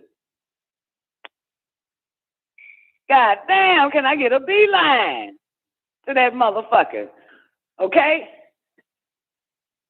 That's what it is, boo. That's just how that shit is. All types of names, though. Call us all types of goddamn names. Now you want to call us now on the phone, asking motherfuckers for our phone number and shit, how to get in touch with the motherfuckers. Do they got a Facebook or Instagram and shit? Yeah. Yep, for not listening. See what not listening get your ass? Not listening to these dummies? Not listening to these scary ass motherfuckers? To the spooked out motherfuckers? See where it gets you? Yeah, that's why the majority of us here today, good thing it's the majority of us here today, that can say, life is good. God damn it. Life is motherfucking good. And you know why it's good? Because you made it that way. Rather than let others make it for you. You made it that way. Because if you were letting others make it for you, you wouldn't even be in this bitch today. Your life would be fucked up. Because it starts young, don't it? It starts with your peers' influence. You know what I'm saying? It starts with them. You ignore your peers, boom, move to the next level. Ignore, I'm for real. That shit is a motherfucker. Because we got better experience. You know what I'm saying? Than everybody in our first grade classroom. We had the best fucking experience. Listening to them motherfuckers, we wouldn't have had an experience. You know what I'm saying? We would have missed out on moments that we could have seized if we listened to them. You know what I'm saying? We listen to them. See? Neff has a moment of being with BJ, the gothic rich boy. Like if she would have listened to the motherfuckers. It's that type of shit, man. Like, for real. Like, you know, they call it rebellion, man. I call it fuck you. God damn it. Shit. Fuck you. People are in your life to interrupt your curiosity. You know what I'm saying? Or who you supposed to be with naturally so you can continue to level up. They only in there to try to prevent that shit. You know what I'm saying? I knew that shit. Because let me tell you, they were making fun, the black bitches in 8th grade in Maryland, they were making fun before I knew that this little circle of outcast Neff had the key, had one of the master keys that can unlock this shit in my life. You know what I'm saying? During that time. So these bitches automatically started making fun of them. You know what I'm saying? And come to find out, they grew up together. But they knew naturally that me, the new girl, you know what I'm saying, is supposed to be with them. So we're going to make fun of the outcast. You know what I'm saying? So she may not be interested in sitting with the outcast. You know what I'm saying? Because they outcast them. You know what I'm saying? But they had no idea. I don't give a fuck about you. I don't see flesh. I saw spirit. And I remember hearing a voice say, get up and go sit with them. That changed the whole dynamic of the whole school once I sat with them. And the bitches, the black hoes that were trying to keep me away from them. The whole school changed Like for real, the whole school changed once I sat with them. Yep.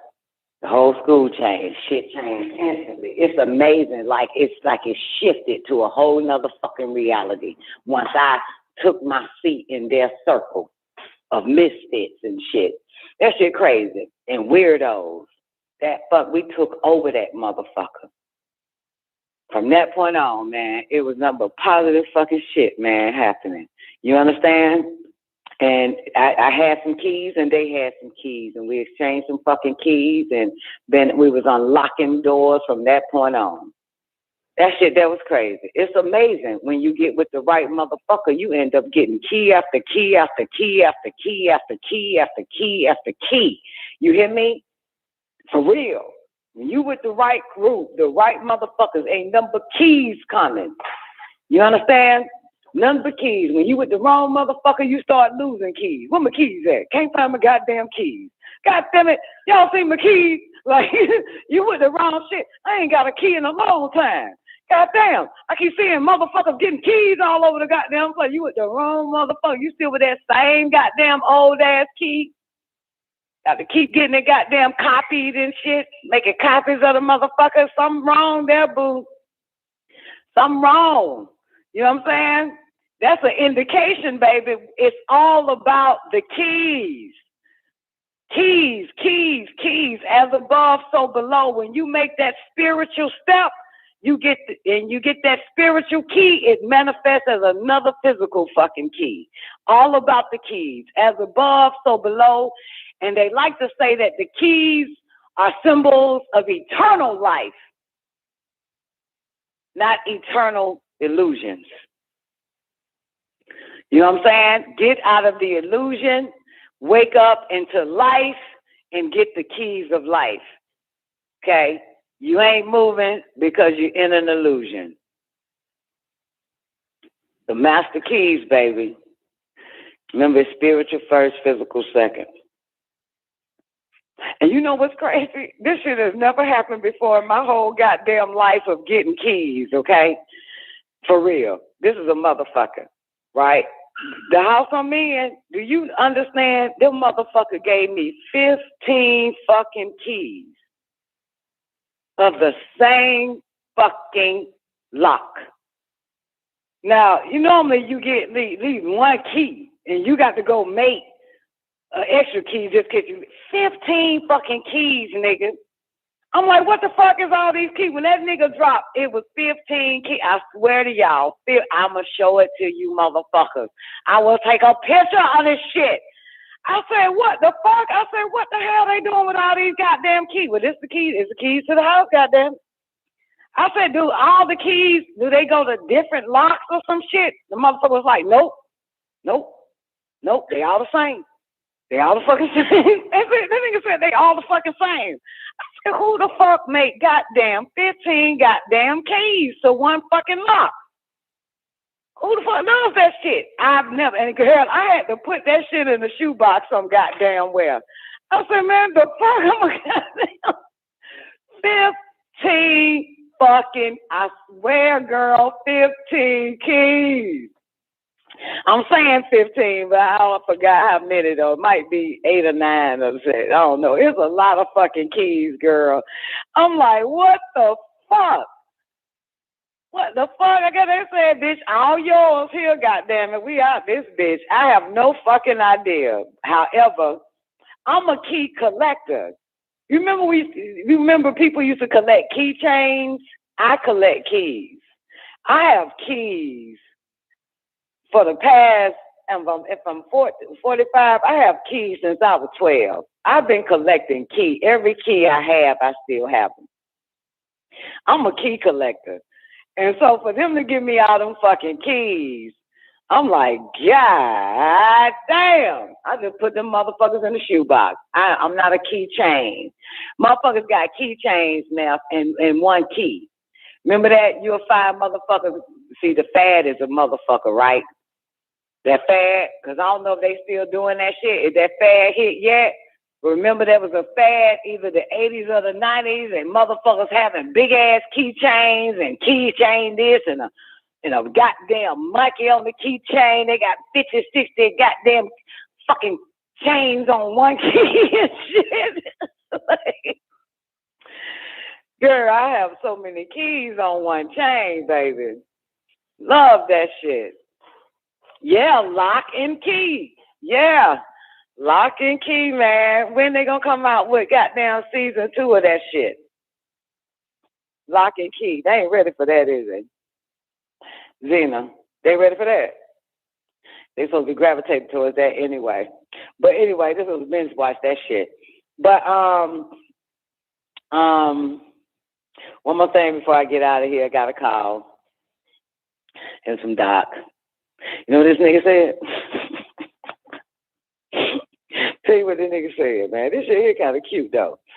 And because interesting enough, I was thinking the same thing. So this is not ego, but I was. It was. I heard it. I just heard it in the ethers, and he called me and he said, I just want to say, for the past, we've been together for like, I don't know, since 2004. So I don't know, maybe 16, 17 years, but. When I took the wheel, took control, so I think he said for like the past 15 years, because, I gotta get my shit back. There's no way. But he says, I just want to tell you for the past 15 years, I was just thinking and sitting that every decision you've made has been right and exact. Every fucking decision you made have been right and exact. There was no ever a wrong choice. There was no fucking fucked up shit. Okay, Doc don't cuss, but he didn't say that. He was just going on and on, right? And I was busy. Every time a motherfucker finally want to tell me some shit that I be wanting to fucking hear and shit, I'm fucking busy and half listening and shit, right? But yeah, and I'm in and out, you know what I'm saying? But I say that again. Say what? How many years? Like I say some shit like that, like 'cause I really wasn't listening. But he was like, yeah, for like, I just want to say, man, like.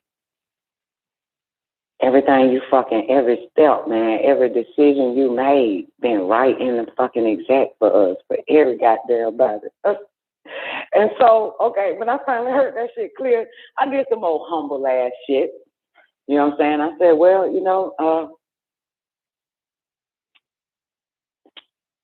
that's what being rightly guided is all about, man. And this is exactly what I said, Zeta. I said, being rightly guided, you know what I'm saying?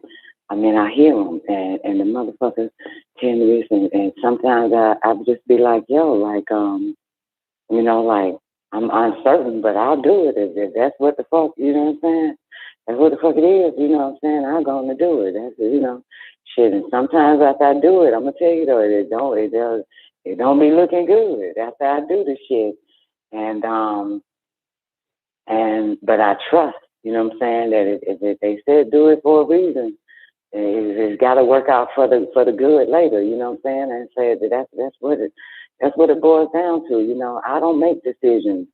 I'm not the one making the choices. I'm the one with telepathy, nigga, that can hear the voice to say do this, get this, grab that, go there, this, that, and the third. You know what I'm saying? Break it all, break the whole penny bank on it, whatever the fuck. You know what I'm saying? So I said, man, it's him, and it is him for real. It's my nigga. I've always been guided by him. You know what I'm saying? When he tell me something to do it, man, that shit be crazy than a motherfucker. But this ain't me telling him that shit. This me now come back to you motherfuckers. But I was telling him that, like, and it is crazy. I do it because I trust.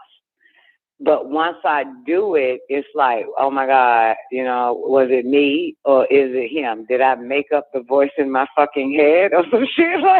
Like, cause sometimes it just don't look after the fact. It look like, what the fuck? Who the fuck was that I was talking to?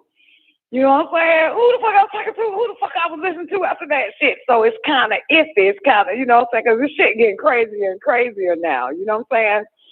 So I developed a thing of I did it, but I think this might be the wrong voice. Like, it might have been me did it. Like, you know what I'm saying? Like, my voice trying to tell me to do some shit or some shit. Like, what the fuck?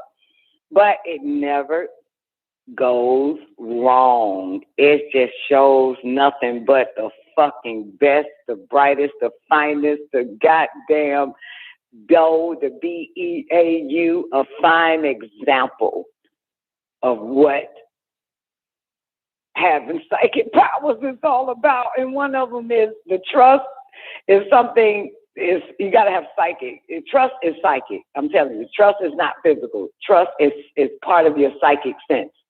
It's one of your other, remember you got 4, but you got a whole bunch of more. You got 9 and beyond. But trust is another psychic sense. You know what I'm saying? Trust is not a physical sense. Me trusting you, Neff, is not physical. You know what I'm saying? You got it. It's psychic. You know what I'm saying? Trust has nothing to do with giving it to someone. It's trusting the on high. You know what I'm saying? It's trusting that all the way up where your higher senses are. Never trust the bottom, the cardinal, because that's not real. That's false. That's illusion. But trust is higher. It's a higher fucking telepathy. It's a higher, not telepathy. It's a psychic sense itself. Trust is a psychic sense, so it deals with your spirit. Trust doesn't deal with the flesh. That's what I'm saying. You know what I'm saying? You know, that's why I say test the spirit to see if you can trust it. You know what I'm saying? So you have to be spiritual to test this shit and then to know if you can trust it. You know what I'm saying? So yeah, it's another psychic sense. It has nothing to do with the physical plane, but it manifests on the physical. You know what I'm saying? It manifests on the physical. So, but trust is a sense that you have to use when your higher self, for some that believe in the higher self, and some that believe in something that is higher than its physical self, which I believe both.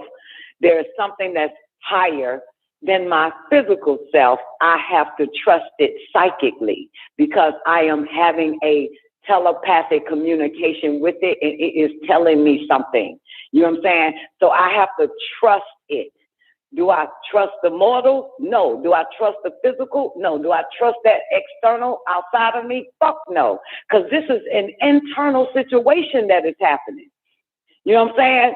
The room is silent and you hear a fucking voice. The fuck? Like, what the fuck is it? So this is beyond that. You know what I'm saying? This is beyond the physical. So trust has nothing to do with nothing external. It just manifests for you to see, you know what I'm saying, the physical side of your psychic sense. You know what I'm saying? You understand? It just shows up on the physical side, whether you were right and exact or fucked up and looking like a damn bat, a bat out of hell. You know what I'm saying? And that's the only reason why so many people are afraid of the psychic sense of trust. You know what I'm saying? And the psychic sense of higher self or the psychic sense of something higher talking to you. Because if you do this, you're not sure if you will be goddamn fucking acting like a bat out of fucking hell. Like, you don't want to fucking look bad out here if you fucking do this shit that they fucking telling you to goddamn do. Whether it's your higher self, so that's when trust has to come in. You have to use your, your psychic sense of trust. You know what I'm saying? But I was telling Doc that, you know, I've been so hypnotically groomed into trusting. You know what I'm saying? It's into trusting that. You know what I'm saying? But like this year, motherfucker, has been like, what the fuck you told me to do that dumb shit for? Goddamn it, I think this was the biggest mistake I fucking made. But it turned out to be the fucking grandest fucking shit. So, but prior to that, Zena, like, let's say my 44th life on back to, you know, like 25 and shit, motherfucker, it was so easy. It was like, fuck yeah, I'll do that shit. I don't give a fuck. Like, yeah, you want me to do that? I'll do that. You want me to leave that nigga? I'll leave that nigga. You want me to tell that bitch, fuck you? I'll tell that bitch, fuck you. You know what I'm saying? I'll do whatever. Like, it was what it was. You want me to break the bank? I'll break the bank. Fuck that. Let's get it.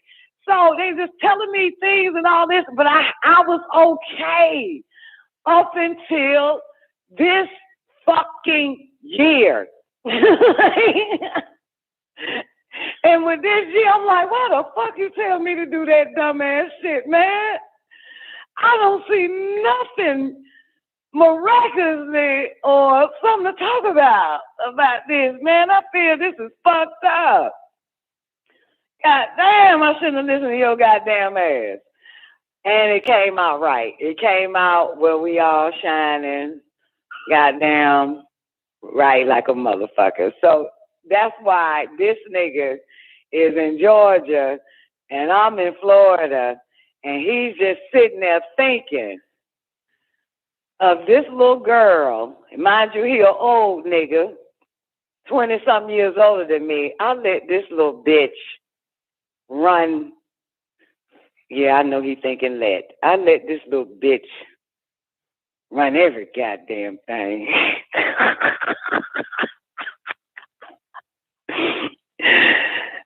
And every goddamn thing this hoe did was right and fucking exact. He would have fucked it up. Because man don't have telepathy. And if he do, ain't nothing but the devil talking to his monkey ass. You know what I'm saying? Ain't nothing but the devil talking to his motherfucking ass. So shit. You know what I'm saying? No, I ain't finna goddamn do this. You know I wasn't finna live that life no more. Well, the devil talking to the fucking man in a relationship, man. You just goddamn weird, nigga. Cause the devil crazy making your ass. But the moral of the story is, nigga. And that did confirm, because I was like, damn, you know, that did confirm, because even with all my little shit I went through in Florida, and I think what hit him was the last thing I told him for him to start traveling from, let's say, this point all on back, is that the fact that the girl walk in her backyard and jump on the fucking plane and take off. That's what did it. I think now from that point right there, now all the way to that 28-year-old mother, 27-year-old mother he met, you know what I'm saying, with an all eyes on Egypt, and every place that this Nakaba up front in leadership and power, motherfucker, can't go wrong, nigga. Can't go wrong, bitch. Can't go wrong, my man, my brother. Can't go wrong, motherfucker. You can't go wrong. You feel me? You did right to put your ego in check. Check your neck. You did right to put your emotions in your pocket, motherfucker. You did right. You did right. And keep cutting away at the illusions of your mind and that bullshit that was given to you. And that bullshit that was fed to you about the mother, the daughter, the sister, the wife, and the aunt. Motherfucker. That girl is God. That girl is motherfucking God. That girl is God. The black bull say the girl is God. That girl is God, motherfucker. But I told him, like, you know, and no, he is not gonna talk to your monkey ass. Only in your sleep, motherfucker. like motherfucker, I talk to these niggas and they sleep, had a dream about the mouse. Well, motherfucker, I just got off of goddamn the telepathic fucking shit with this motherfucker, nigga. Eyes open, smoking a cigarette, playing a video game, motherfucker, at the same goddamn time, and listen to Prince. You had to go to sleep. Poor thing. You got to go to sleep. These humans got to go to sleep. See Jesus. You know what I'm saying? They're not conscious and conscious enough. You know what I'm saying? And not for real. That's why you think sleep is important. You know what I'm saying? I used to do that. You know what I'm saying? I use sleep so that I can make contact. This is the truth. And I still did it for my father. You know what I'm saying? Like, fuck, because my physical is so fucked up that I would use sleep as my gateway because my physical is so fucked up. I had enough sense to do that, but people don't have enough sense. Like you tired? Yeah, I ain't fucking tired, baby, but I'm about to go to sleep, man, because I'm finna fucking contact my mama. I'm about to goddamn make a beeline to my mama some shit. But they don't even say that shit. Like, I literally say, and even I said would say this shit to me. The last time I was like, I don't know what the fuck is going on, but I need you, blah, blah, blah. No, I didn't. This is all wrong. I was sharing what I said this time around, right? And so I was just telling her everything. And then this bitch gonna say out her mouth, well, give me a minute. Let me go to sleep first. And then whatever I find out sleep, I'll tell you about it. I said, bitch, I ain't asking for your fucking help on this shit, bitch. I'm telling you, I already solved it, bitch. Eyes wide the fuck open. She was like, let me lay down. You know what I'm saying? Well, I'll let you know in the morning when I wake up. We'll tell you what I see in the dark and shit while I'm asleep. But it's only conscious motherfuckers know. Give me a minute. And as a matter of fact, I had another bitch, conscious asshole, long time ago. Conscious, no, I'm saying it wrong. A spiritual bitch, right? She called me, right? I was up for days. And this is the night now. In the days I was up that I said, I'm about to go lay my ass the fuck down. The phone rang right when I sat to lay down. And she first thing come out of her mouth is, listen. This is what she said. I never forget this badass bitch. She said, listen here, my father's gonna come to you. And whatever he says to you is for me. So when you close your eyes, he's gonna come to you. And whatever he say to you is for me. You got it? I said, okay, I got it.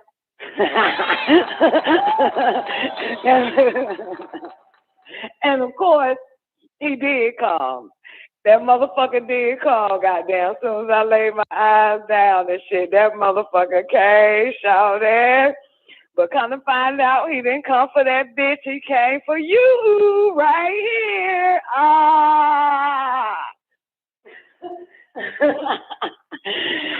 I'm sorry. Your daddy don't give a shit about you, bitch. He was more concerned about one.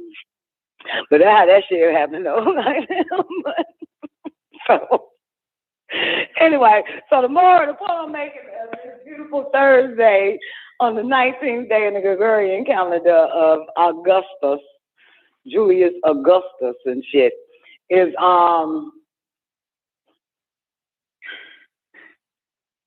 some people sleep and don't even know why they even going to goddamn sleep. Other people know why they're going because they need to make contact. I eventually no longer need to sleep to make contact because I am super conscious, and super conscious that eyes are open. I make the contact, smoking a cigarette, masturbating, don't matter, eating pork, who gives a fuck, eyes wide fucking open around this bitch, and that's where the fuck you need to be, okay? You got to be fully awake now. That means you're no longer afraid. That's why. You know what I'm saying? When you're no longer afraid, you know, when you're no longer in like because sleep is the sisters of death, when you're no longer in a death state, you know what I'm saying? And you are fully awake and aware, they'll come at any given time, any given moment. You know what I'm saying? Because you're not afraid. So sleep is for those that are afraid. Because, shit, if they really saw what they see with their eyes open, they would have a heart attack. It would freak them out. I wasn't afraid. I did exercises awake.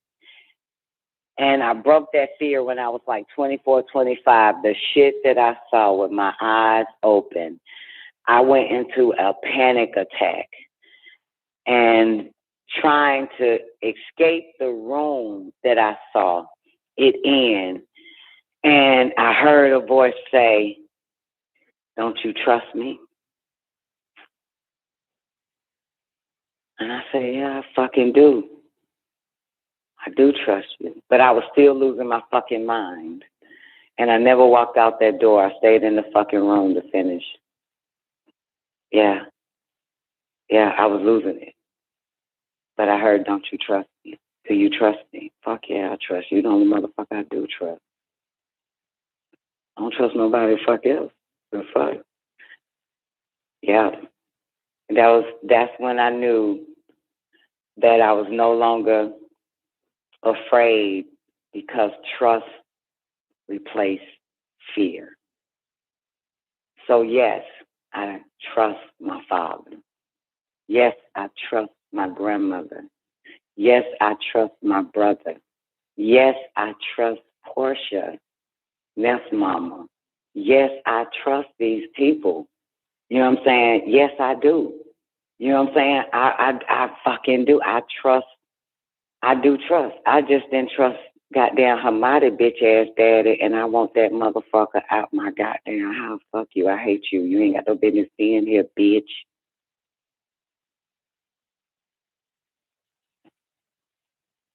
It is some spirits I don't trust. Spirits animates the body, and I would never trust that shit if it's not of the spirit, of the kindred spirit, the kind of spirit I can trust. I can't fuck with you. I don't give a fuck if you got $1 million. You know what I'm saying? Or 1 million ways to get paid. I don't give a fuck who you are. It's that spirit I don't trust. And them spirits will lead your ass in a loop like a motherfucker, and you get no fucking testimony. You get nothing where you fucking win in the beginning, middle, and fucking end. You get nothing. You know what I'm saying? Right now? But yeah, but it said, "Don't you trust me?" And because of that trust, my whole life changed just by hearing him tell me exactly what to do. No matter what. Move a rock that can't be moved, bitch. Give what you don't have, ho. Like all that shit, and I have done that shit. It's just in forms of that, you know, that other shit. And that's what Doc was looking at. You know, like, goddamn, bitch, you every fucking decision. He think it was mine, and I told him, "No, nigga. I'm listening to the motherfucker. I'm listening to the one, nigga. I have a spiritual fucking master, my nigga, and that nigga, goddamn, I've been listening to that motherfucker before I met you. You've been living on the same property of that motherfucker. That motherfucker stay in my head telling me, go left, go right, do this, do that. Ain't never been wrong. Ain't never been wrong for real. And it leads me to my higher self for real, to my divinity. You know what I'm saying? That motherfucker have led me to my fucking divinity. Well, in the physical, motherfucker, I look goddamn good. I don't look like a bat out of hell. You know what I'm saying? I don't look like a bat out of hell listening to this motherfucker, man. With nobody. A motherfucker with nobody. Shit, that's a bitch. But I had to tell him, nigga. It wasn't you I was listening to, motherfucker. It was you know who. Yeah. Because I don't know a goddamn thing. You hear me? All I know is that which happened. I don't know what is going to happen until that motherfucker tells me. You understand? I don't, you know what I'm saying? I'm like everybody the fuck else. The only difference is that nigga been training me in telepathy for so fucking long that it's easy to contact me and just easy to, and for me, and I can hear loud and clear.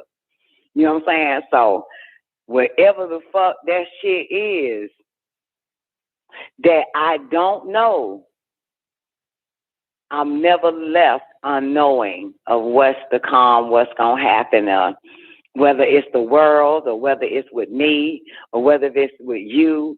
You know what I'm saying? Wide the fuck awake. No dreams. I don't need visions.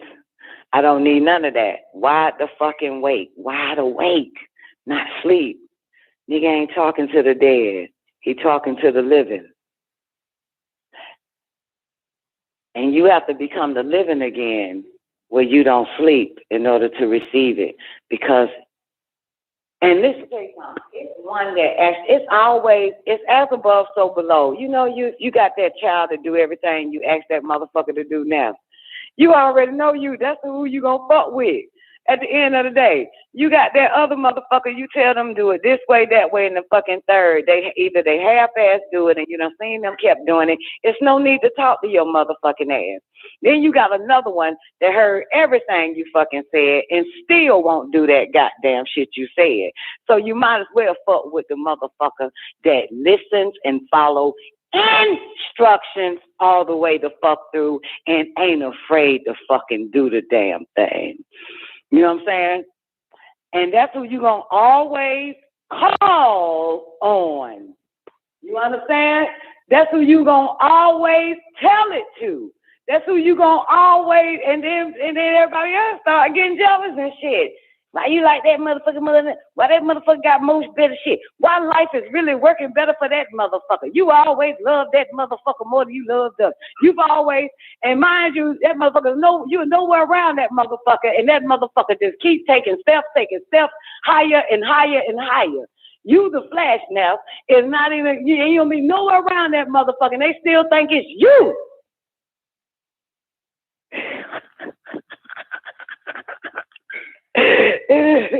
They still think it's you in the flesh, goddamn it. They got their pulling strings, but now it's another motherfucker on high pulling strings too now.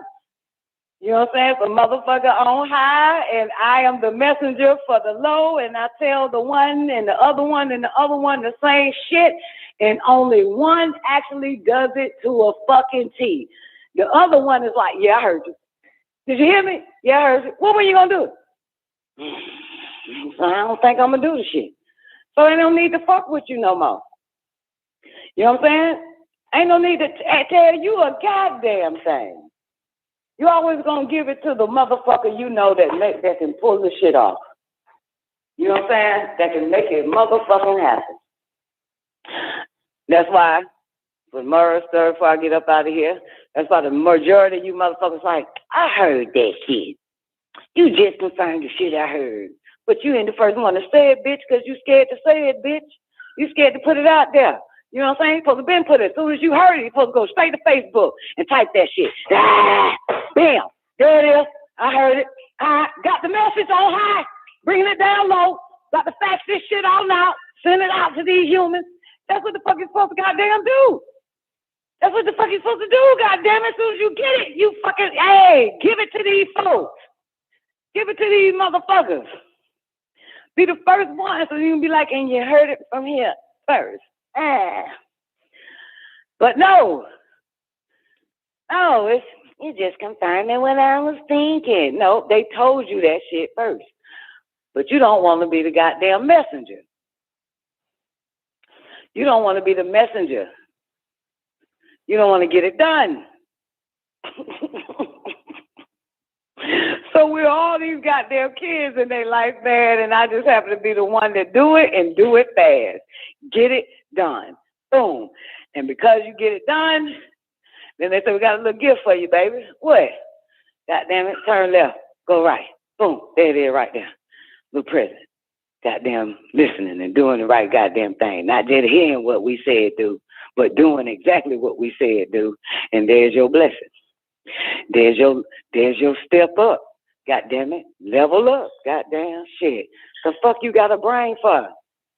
Hell, you got that Ethernet for?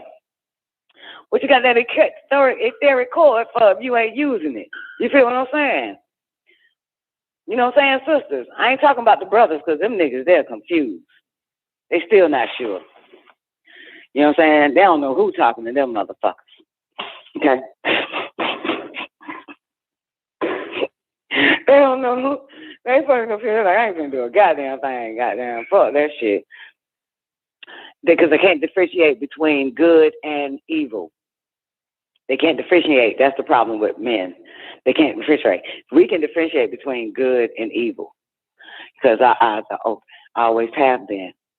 In the womb of our XX chromosome, our eyes always been open. You know what I'm saying?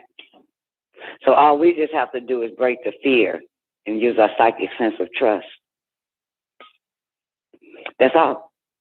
That's some of y'all next step. Break the fear and use your psychic sense of trust, sisters. Okay? Trust replace the fear. Okay? All right. I'm up out of this bitch, man. Man of the hour is up next. Now, if it's too much to ask, can you do the man of the hour for me? And I'm going to jump off this mic. Somebody can stream it. I have an appointment today. I wish y'all the best, man. Thank y'all for letting me jack your fucking ears off and shit, masturbating your fucking ears and shit. It's always an honor. And I hope one day I can return the favor and let you jack off in my fucking ear and masturbate in my fucking ear. I can't wait till that day. You can do that shit for 3-4 fucking hours, and I'm like,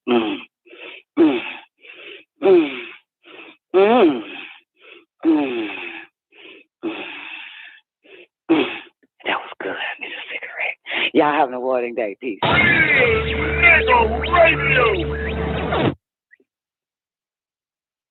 Thank you for using Blog Talk Radio. Goodbye.